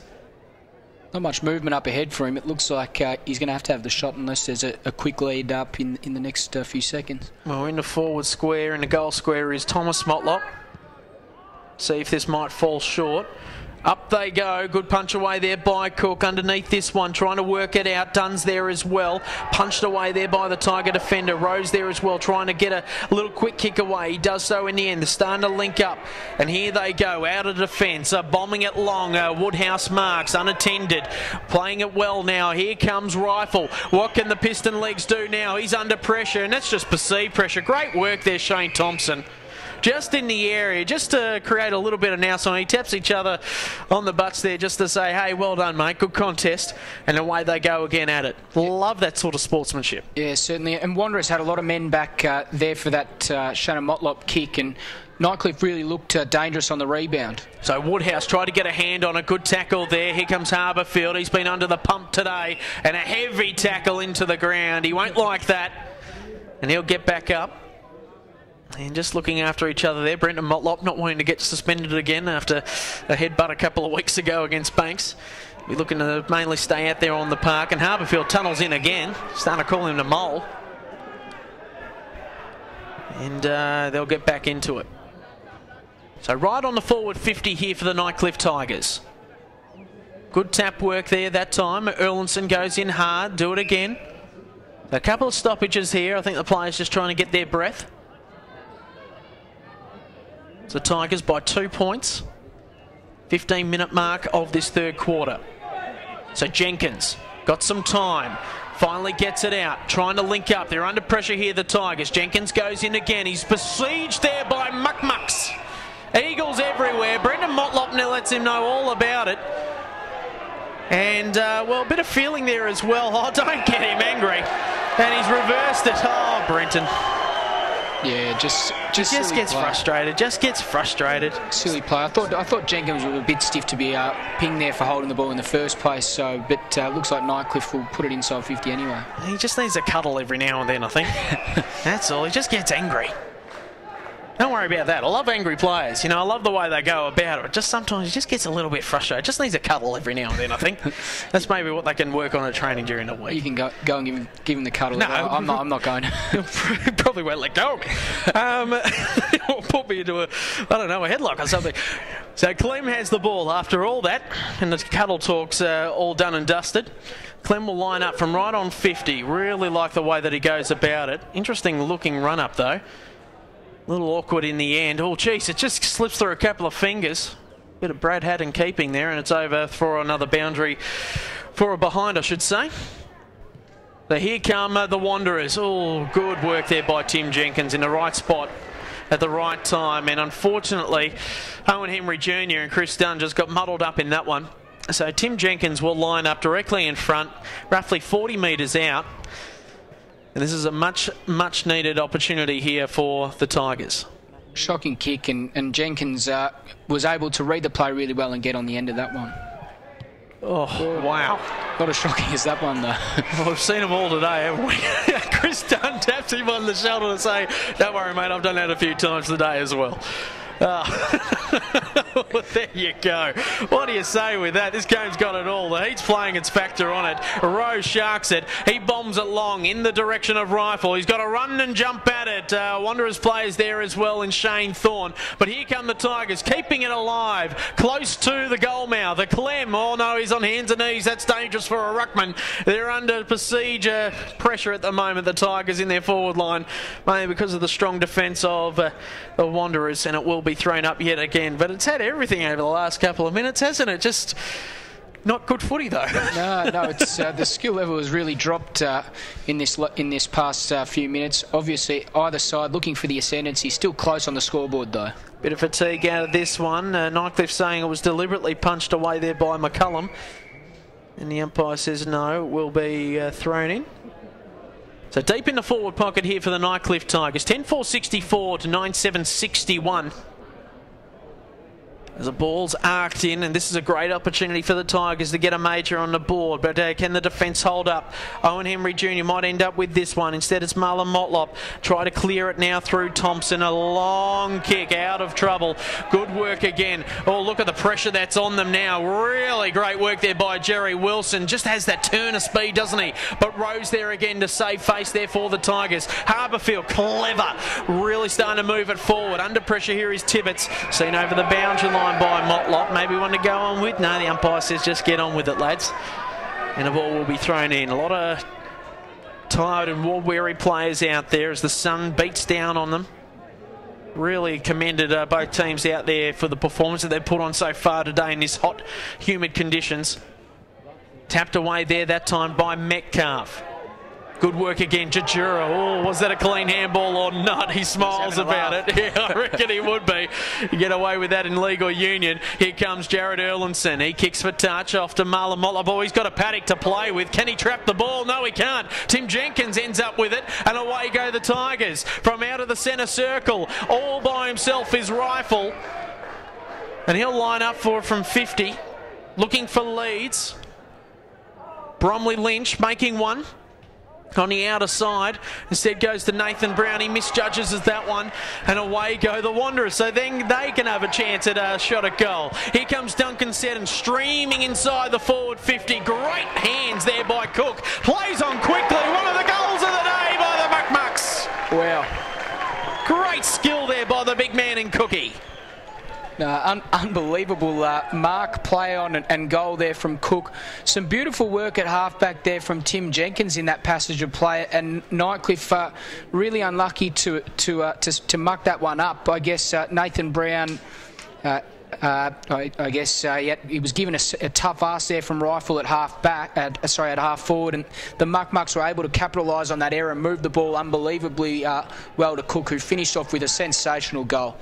Really good work there by Duncan Seddon as well, streaming along the midfield, and really made the most of a long, accurate kick. But all the plaudits have to go to the big man in Cook, Adam Cook. Great goal there by the big man, and doing some good stuff so far. So going up there high was Clem. Just gets her hands on things, bringing back memories of Jeff White for the Demons. Away they go again. Good work there by the Tigers, building now through Hicks, but a fine tackle has been laid. We've got the kick away, and Rifle's taken the mark. This time will he be accurate with the kick? So Hale just saying good day at the moment. And some argy-bargy going on. Good lead up there and a fine mark taken. So just a few words being... geez, what an interesting matchup that would be. Pound for pound. Robert Hale versus Shane Thorne. Certainly would be. My goodness gracious me. Oh, they're still going at it. Bounce, bounce, bounce, bounce. Dos Reese is involved with it as well as a long kick goes inside the forward square, but it's just through for a behind. Just excess energy being used up by those two players there with a rough and tumble affair at the moment. So kick to be taken in. Dos Reese chips it across, finds the target, and away they go. So the Muckmucks starting to build another mongrel kick out of defence. Oh, geez, the big ruckman in McCullum's got to work hard. He's done really well to get it as far as 60 metres out of defence. But Rowe mops things up and it goes to Jajura. That was just lazy football by the Wanderers' defence. I know it's hot, I know it's humid out there, and you probably all deserve to be paid to be playing football in this sort of weather, but that was just lazy, and this is going to cost them a goal. Yeah, it certainly was a shocking kick, and I think at the end of the day, Edo, this game is going to come down to who has the most composure when they hold the footy. This game has been riddled with skill errors this quarter, so it's going to come down to which team can minimise those errors, especially moving into their offensive 50. So Jajura. He's got 3 goals next to his name. He lopes on in and doesn't have the accuracy on this one. It's a behind. So the Tigers really starting to just fall off the pace ever so slightly in this quarter. They're still goalless. Fine mark, well, nearly paid there to Marlon Motlop. He dropped it at the last minute. Going in hard yet again, or putting his head over the ball. There was Hale. Will they play it? No. Yeah, it looks like it's been paid. Even just then, Marlon Motlop just not able to hold on to that mark. It's errors like that that's going to cost both teams if they make those type of errors moving forward into this last quarter. So it looks like it'll be a Nightcliff set shot from 50 metres out or so. Looks like it's Jaden Kickett that's going to be taking this kick. Directly in front, much needed goal. They haven't kicked one this quarter. They kicked 3 behinds, in fact. So this is much needed to build some momentum from right on 50. Can we get the arc? Jajura's happy with it. The Tiger fans are happy with it. And you know what? I think Jaden Kickett's happy with it as well. It's his first goal of the day. And that is quarter time. 23 minutes gone. Well, very, very low-scoring quarter. In fact, it was the Muckmucks doing all the goal kicking. They kicked 4 goals straight, in fact, really maintaining the rage and putting the pressure on the Tigers. And a much-needed goal there for Tigers supporters in the end. Right on the siren there from Jaden Kickett. 11-5-71. The Tigers still only just maintain the lead by 4 points over the Wanderers. 10-7-67. That's on the Amart All Sports scoreboard on Beat Bad Energy. AFLNTv will be back shortly with the last quarter.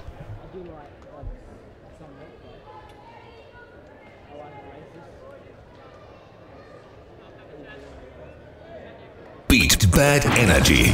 The future of renewable energy. 7 a.m. to 7 p.m. 7 days. Solar power, solar hot water, solar air conditioning. Contact 1800 Beat Bad today or visit online beatbadenergy.com.au. Kennards makes your job easy.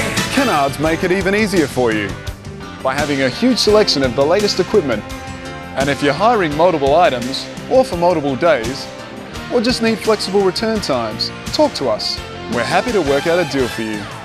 And if you're using a bit of gear for the first time, ask the guys in store or get on our website and watch our how-to videos. We're here to help. Kennards makes your job easy.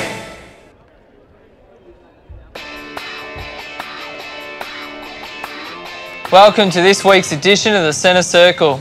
In this week's edition, we'll be talking to an NTFL umpire who's creating history this weekend. Everyone who's been around NTFL footy since 1990 would have heard of this bloke, and this weekend in round 5 of the NTFL, he's going to create history with his 1000th NTFL umpiring game. First up, congratulations Keith Pratt, 1000 NTFL games. Thanks, Noons. And after 1,000 league games, 9 NTFL League Grand Finals, 4 NTFL representative matches over the 23 seasons. How do you keep the motivation going?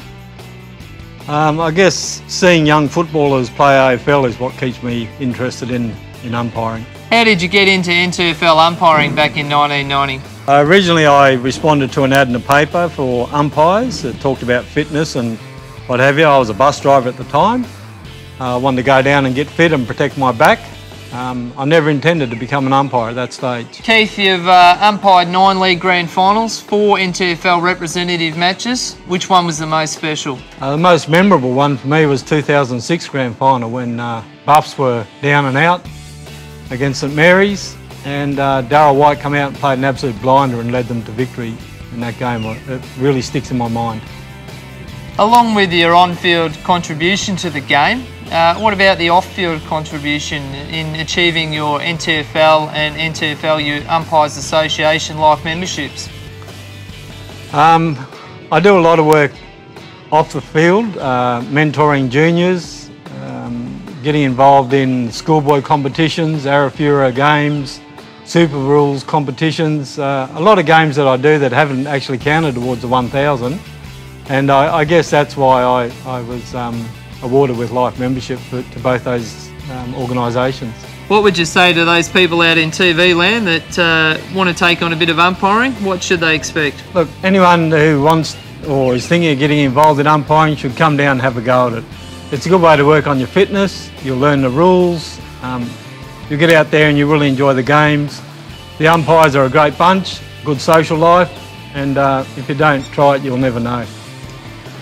Good luck, congratulations again on the 1000th game this weekend at TIO Stadium, and that's it for this week's edition of the Centre Circle. We'll see you in round 5 of the NTFL. The Territory's a place you won't fully understand unless you live here. You see, it takes a Territorian to understand the things we do, or how we do them. It takes a Territorian to understand how we think,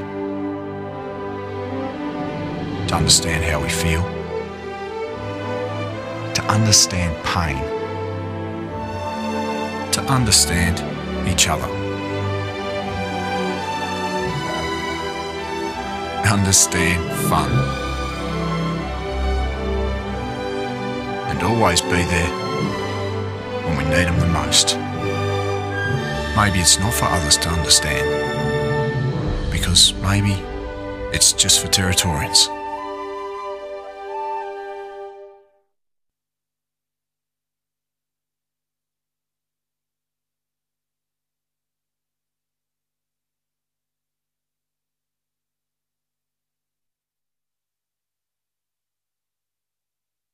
Hello and welcome back to TIO Stadium. It's the fourth quarter about to get underway. It's interesting, we were just mentioning off air before, Ed Callister joining you along with Dave Kennedy on Beat Bad Energy AFLNTv. But it is interesting that you would have thought that the sting has gone out of this game.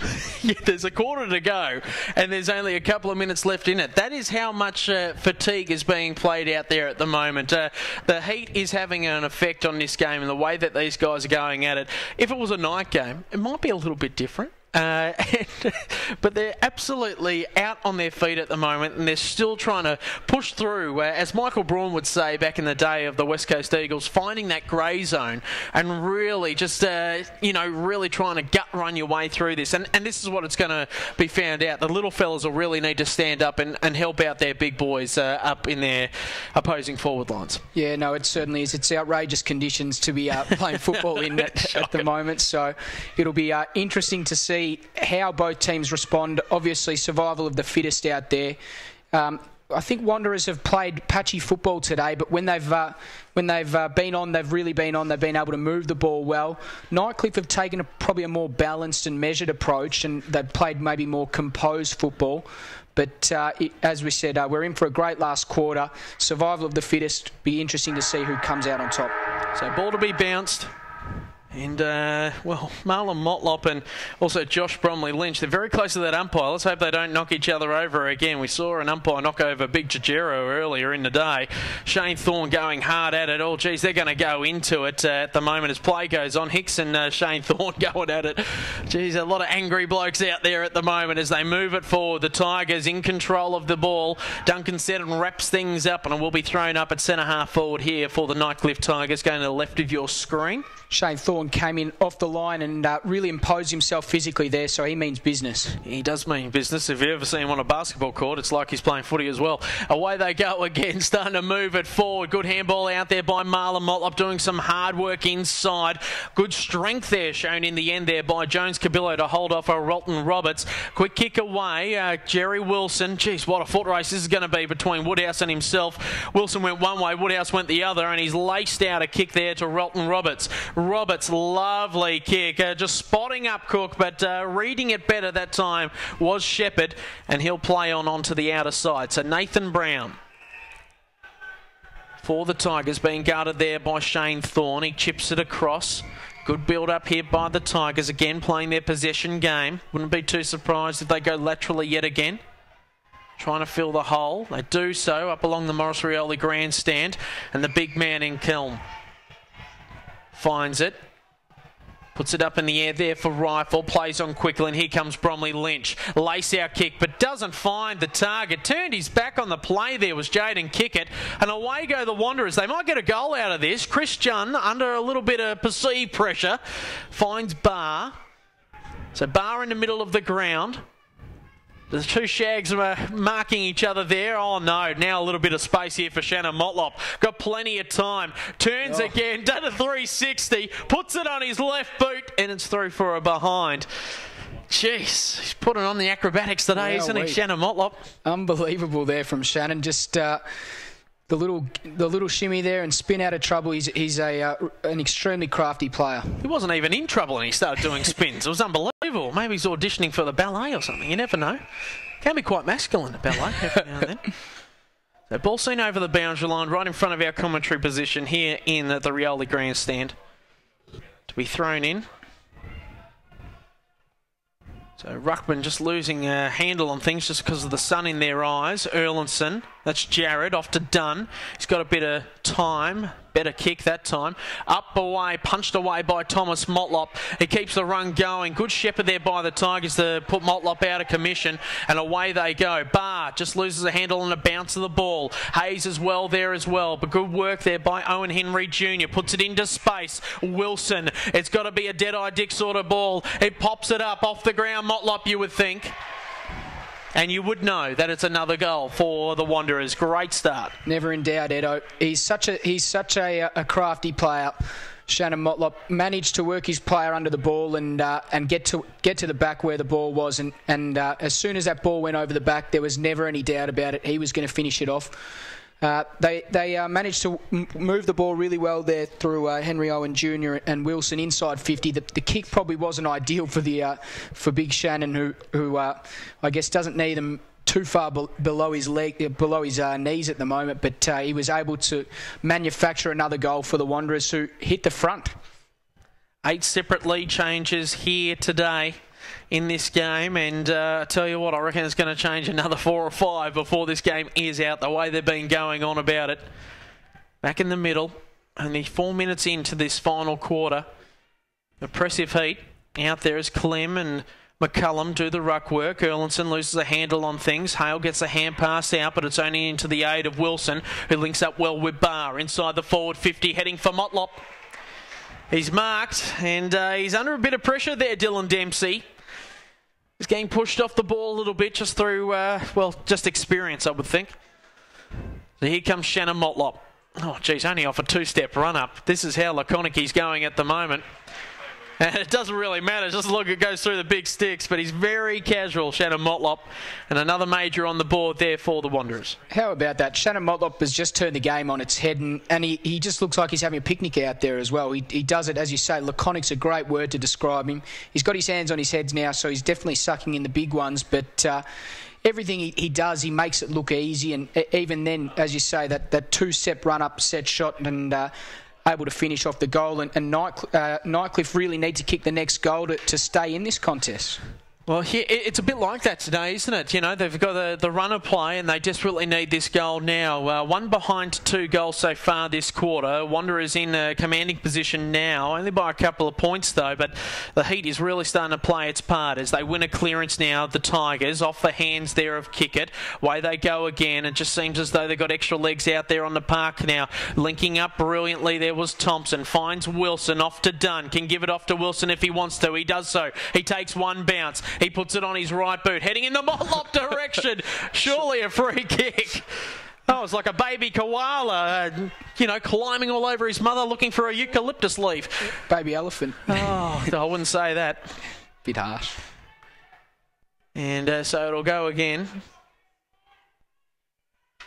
So this time, Dylan Dempsey will take the kick. Shannon Motlop been in everything at the moment. Moves it along the outer side to Woodhouse. We saw some inspirational stuff on the outer side in that second quarter where he got a goal out of it. Heads in the Hale direction. Can he keep his feet? That's the key instrument in this passage of play. The Tigers desperate for a goal. Jenkins has the ball. He chips it across and finds the target. So good build up here by the Tigers at centre half forward. This is Kickett. Finds the target in Jajura. And boy, if they ever need a goal from the big man, it would be now. Certainly is. They've gone to him all day. He really needs to go back and kick this goal just to steady the momentum of the Wanderers. They've had all the attacking play, and Nightcliff, really, this is probably a rare inside 50 entry for them, so it'd be great if he could go back and kick the goal from outside 50. So Nathan Brown's about 15 metres away from the goal square as the ball goes long, high, and it's through for a behind. So if that was to fall a little bit short, it would have ended up in Brown's hands. Is 11-7-73 to 12-7-79. Wanderers leading after a sudden burst at the start of this quarter. And now a slow build-up out of defence by the Muckmucks. So away they go. Along the scoreboard wing, heading in the Motlop direction. Hands in the back situation. And a free kick being paid to Jaden Kickett, who's been a part of play quite regularly so far in his last term. Been going 7 minutes. So chips it across. Peris had to wait for the kick. Now being marked. Finds the target, or looking for it anyway, in the direction of Jenkins. Really worked hard for it against Dos Reese. Punched away again. That's off the hands of Rifle. Woodhouse. Just a worm-burning kick out in front of Rowe, and we'll see over the boundary line and will be thrown in. Nightcliff really need to capitalise on this boundary throw-in. They've got the chance to set up here and try and kick a goal from a clearance. They really need the next goal. Kicker comes off and Cow comes back on as the ball is thrown in off the hands of Barr. Oh, here we go. Rifle just couldn't get good purchase on the kick. It's mopped up there by Thompson and he'll mark. So Thompson now looks for the target, finds it in Totham. He's been good today at centre half forward. unsung hero of the Wanderers lineup. Little chip kick away, give him a plug on what happens. Trying to get out of trouble there was Hicks. He goes laterally, this time finds Harbourfield. He puts it into space for Rifle. He's under pressure as well. Dos Reese in tow and just tip-tap tapping away over the boundary line. And it will be thrown in 35 metres out from the Tigers attacking goal. Tigers did really well from that last clearance. Just didn't quite get purchase on the kick, but hopefully they can set up here once again and give themselves a scoring opportunity. So ball to be thrown in. Tigers must need goaling opportunity, but the Muck-Mucks doing everything they possibly can to stop this from happening. Done. Lovely kick. Finds the target in Jared Erlinson. So Erlinson looks for the target, finds it in Thomas Motlop. Looks to link up. I think we might have a hamstring sort of situation here with the number 11 in Jackson. He's called for the trainers as the ball moves forward. Good trap there by Shannon Motlop. Relton Roberts needs to work hard for this ball, but they've got out of trouble this time, the Tigers, and away they go through Paris and will be held up. But it seems as though, I reckon, John Jackson has done his hamstring as the ball is seen over the boundary line and will be thrown in front of Jaden Shaw. Even just then, the ability of Shannon Motlop to gather that ball as he did, obviously the handball didn't come off, but just such an unbelievably skillful player, and even at his age and after all the years of football, he's still having such great influences on games. So Veve and Brenton Motlop trying to keep the ball in command there for the Wanderers. They lose a handle on it. The Tigers now, Totham in trouble.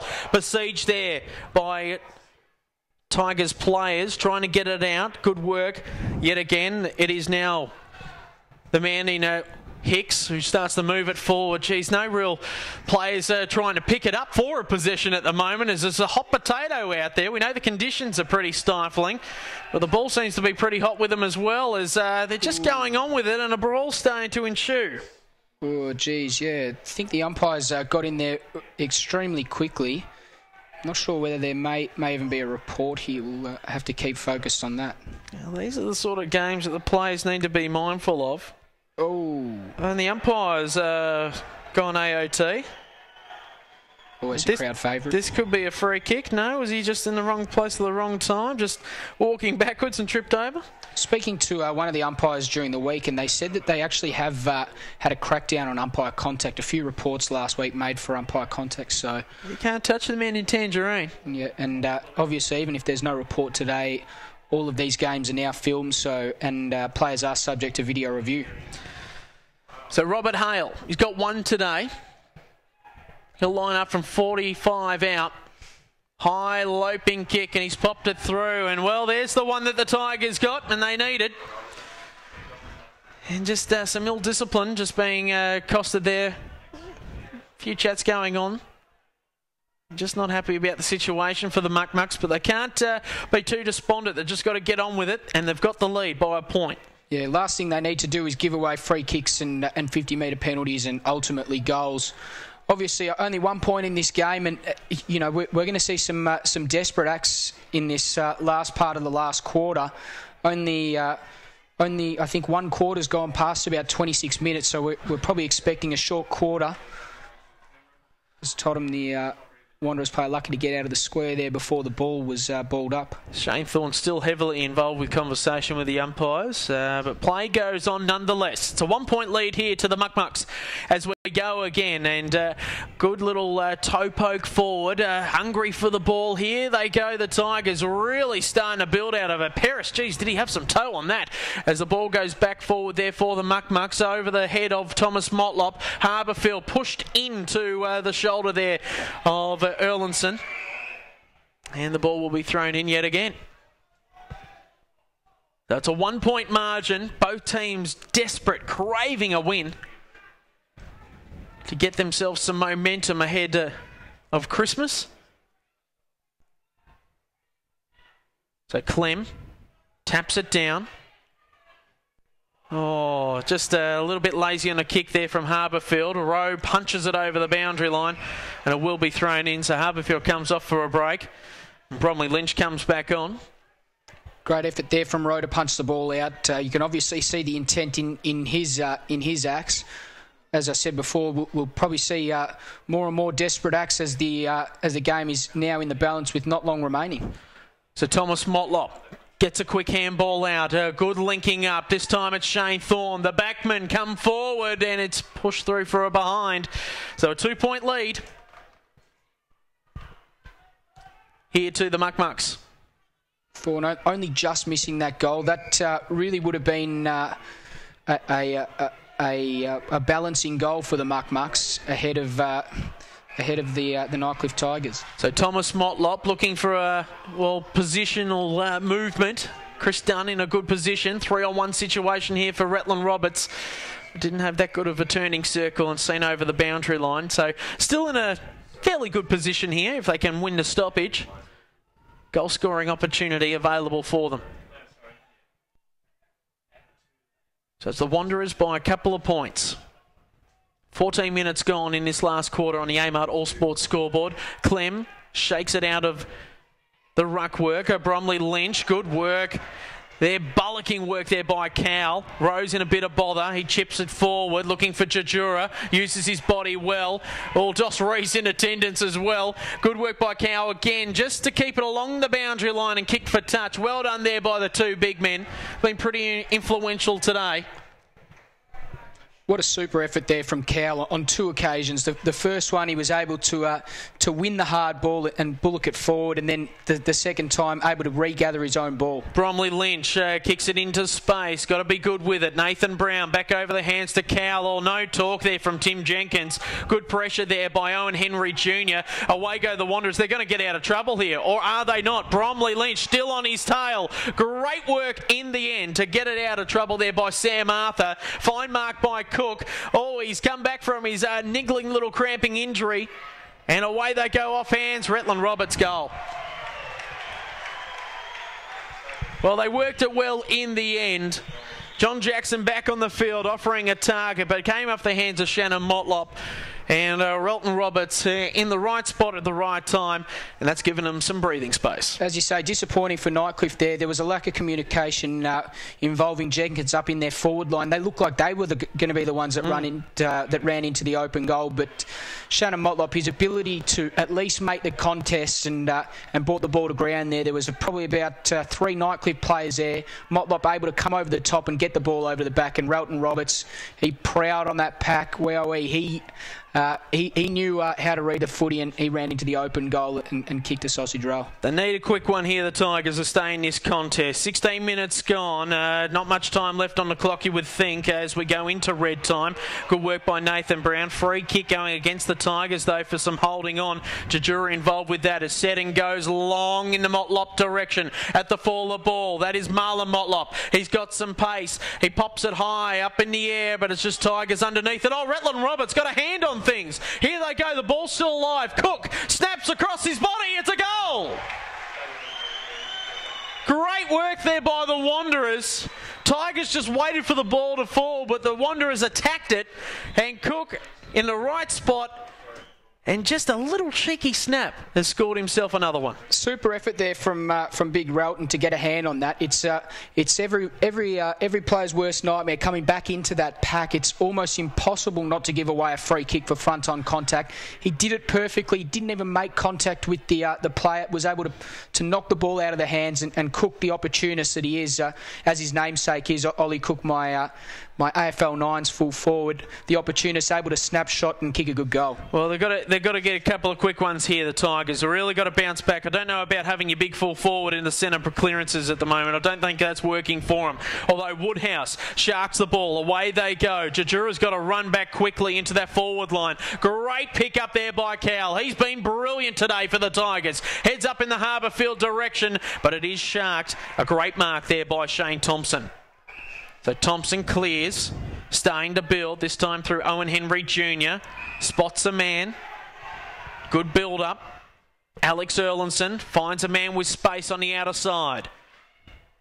Linking up brilliantly, finds Barr. Plays on quickly. They're out on their legs here, the Tigers. Barr dropped what he probably could have taken.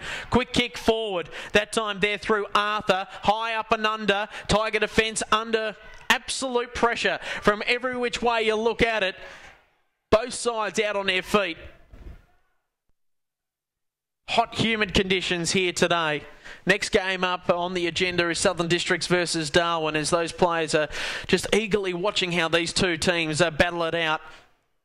Hands and knees sort of stuff as the Tiger defence try to quick get away. Maybe that was holding the ball. Great tackle there by Veve. But in the right place at the right time is Duncan Seddon. He's popped another one through.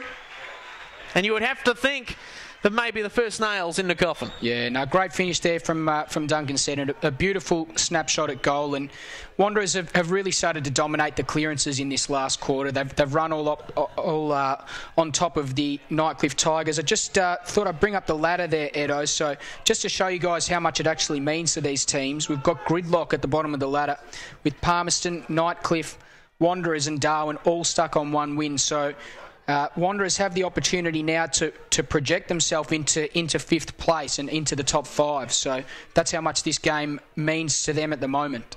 Great tackle there by Neil Veve as well to spill the ball out, and Duncan Seddon just swooping on it, putting another major on the board there for the Muck-Mucks.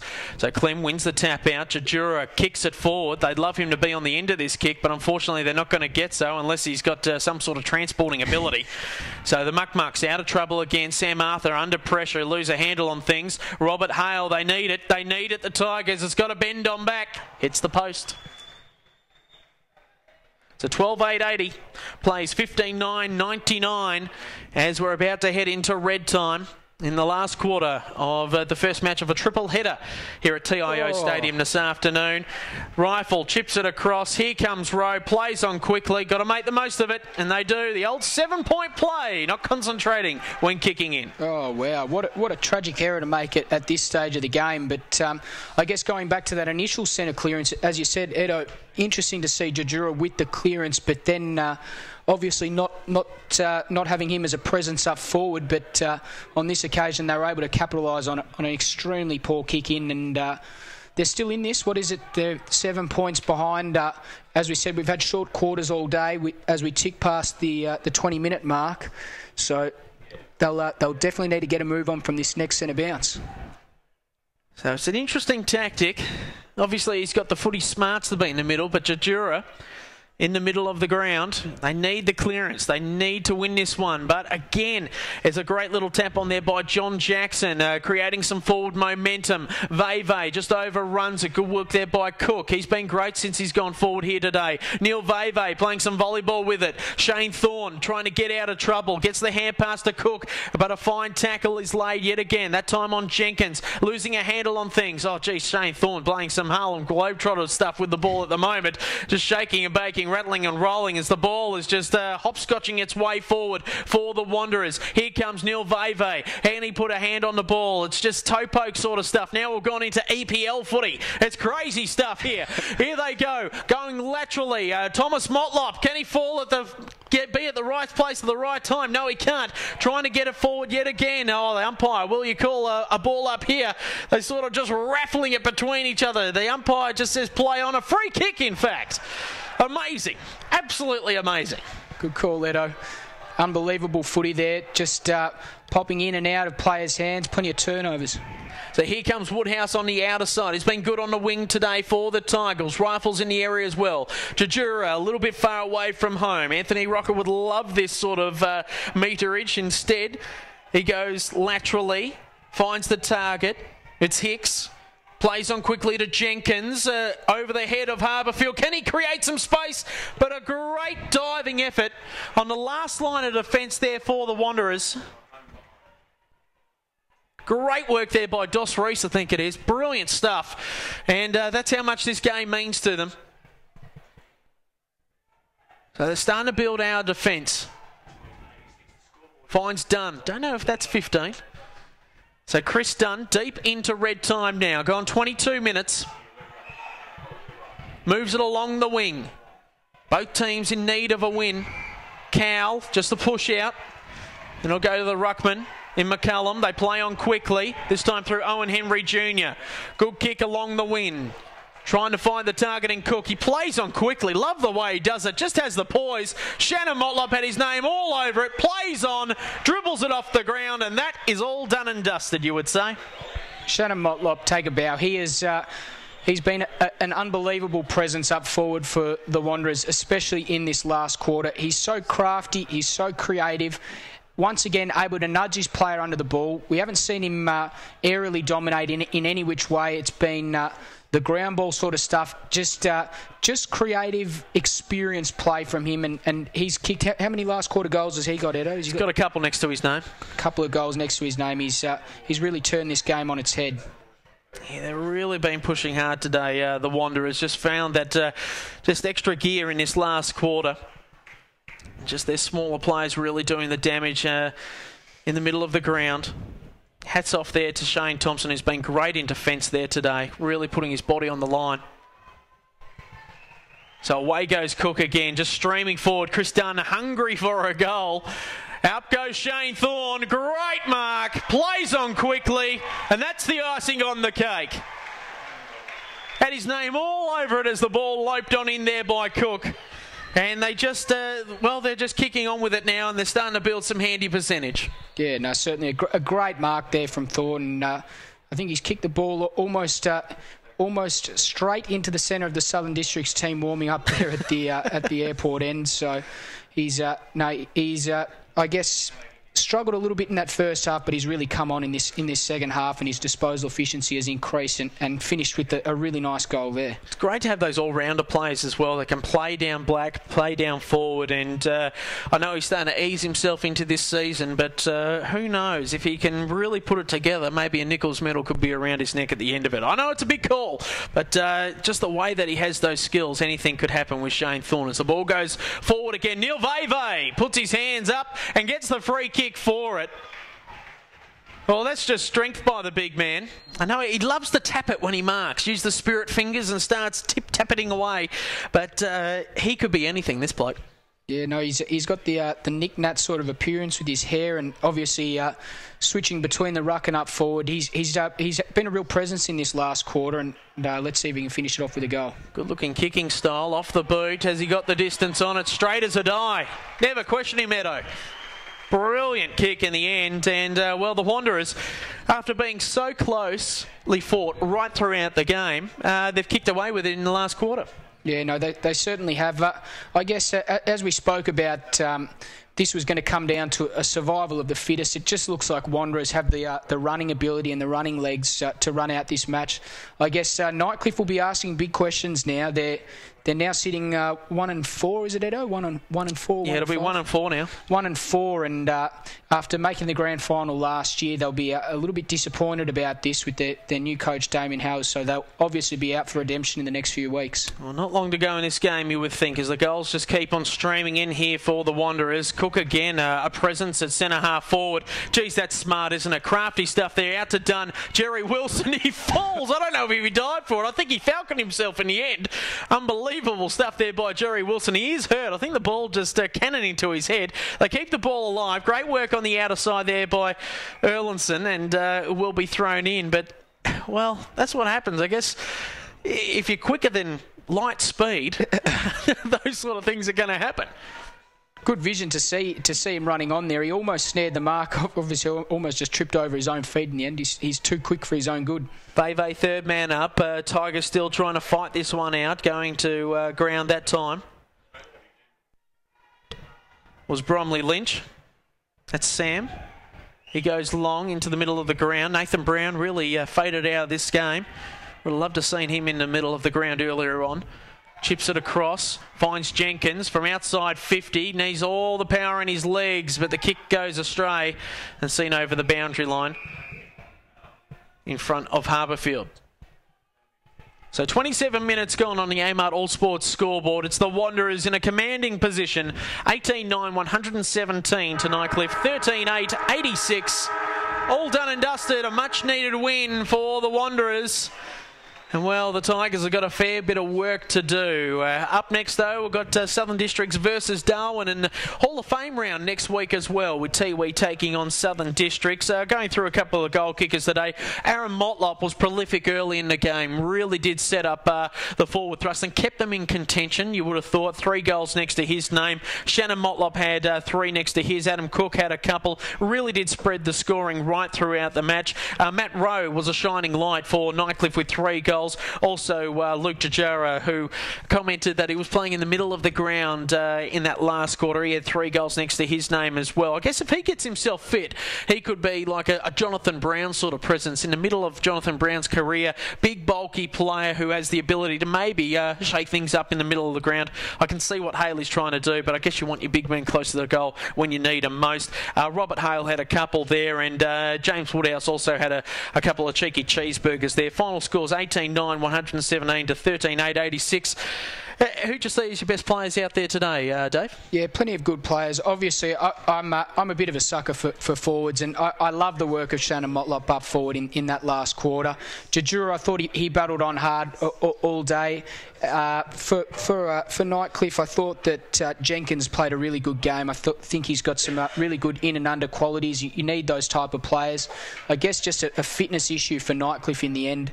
Really didn't run out with it. But looking ahead at next week's games, the Wanderers are taking on Darwin at Gardens Oval next Saturday at 2:30.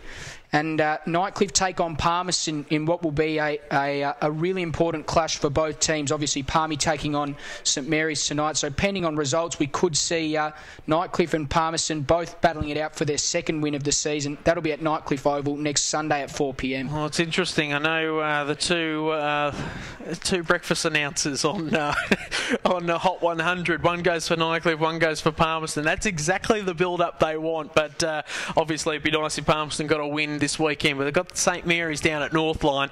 That game's about to get underway shortly, and they've got their challenges ahead. But this will be an interesting as a one coming up as well. Darwin, we saw them last week. They were really good. There are a couple of players out there wearing Darwin training singlets. I was a little bit nervous before as well if we were going to back up and call this game because they have no numbers on their back, but they're just going through their warm-ups at the moment. And Southern Districts as well. I guess if they can get some consistency into their game, I think the Crocs could be around the mark this year, and of course the big game tomorrow between the Tiwi Bombers and also the Waratahs. 1 versus 3rd on the ladder at Tiwi Oval should be an absolute cracking contest. I'm looking forward to that. Next week it is a 2:30 start for us here on Beat Bad Energy AFLNTv. Tiwi Bombers taking on Southern Districts. Can't wait to have your company on that one. From myself and Dave Kennedy, it has been great to have your company yet again on a Saturday afternoon here in the gorgeous sunshine, hot sunshine of Darwin. We'll catch you next week.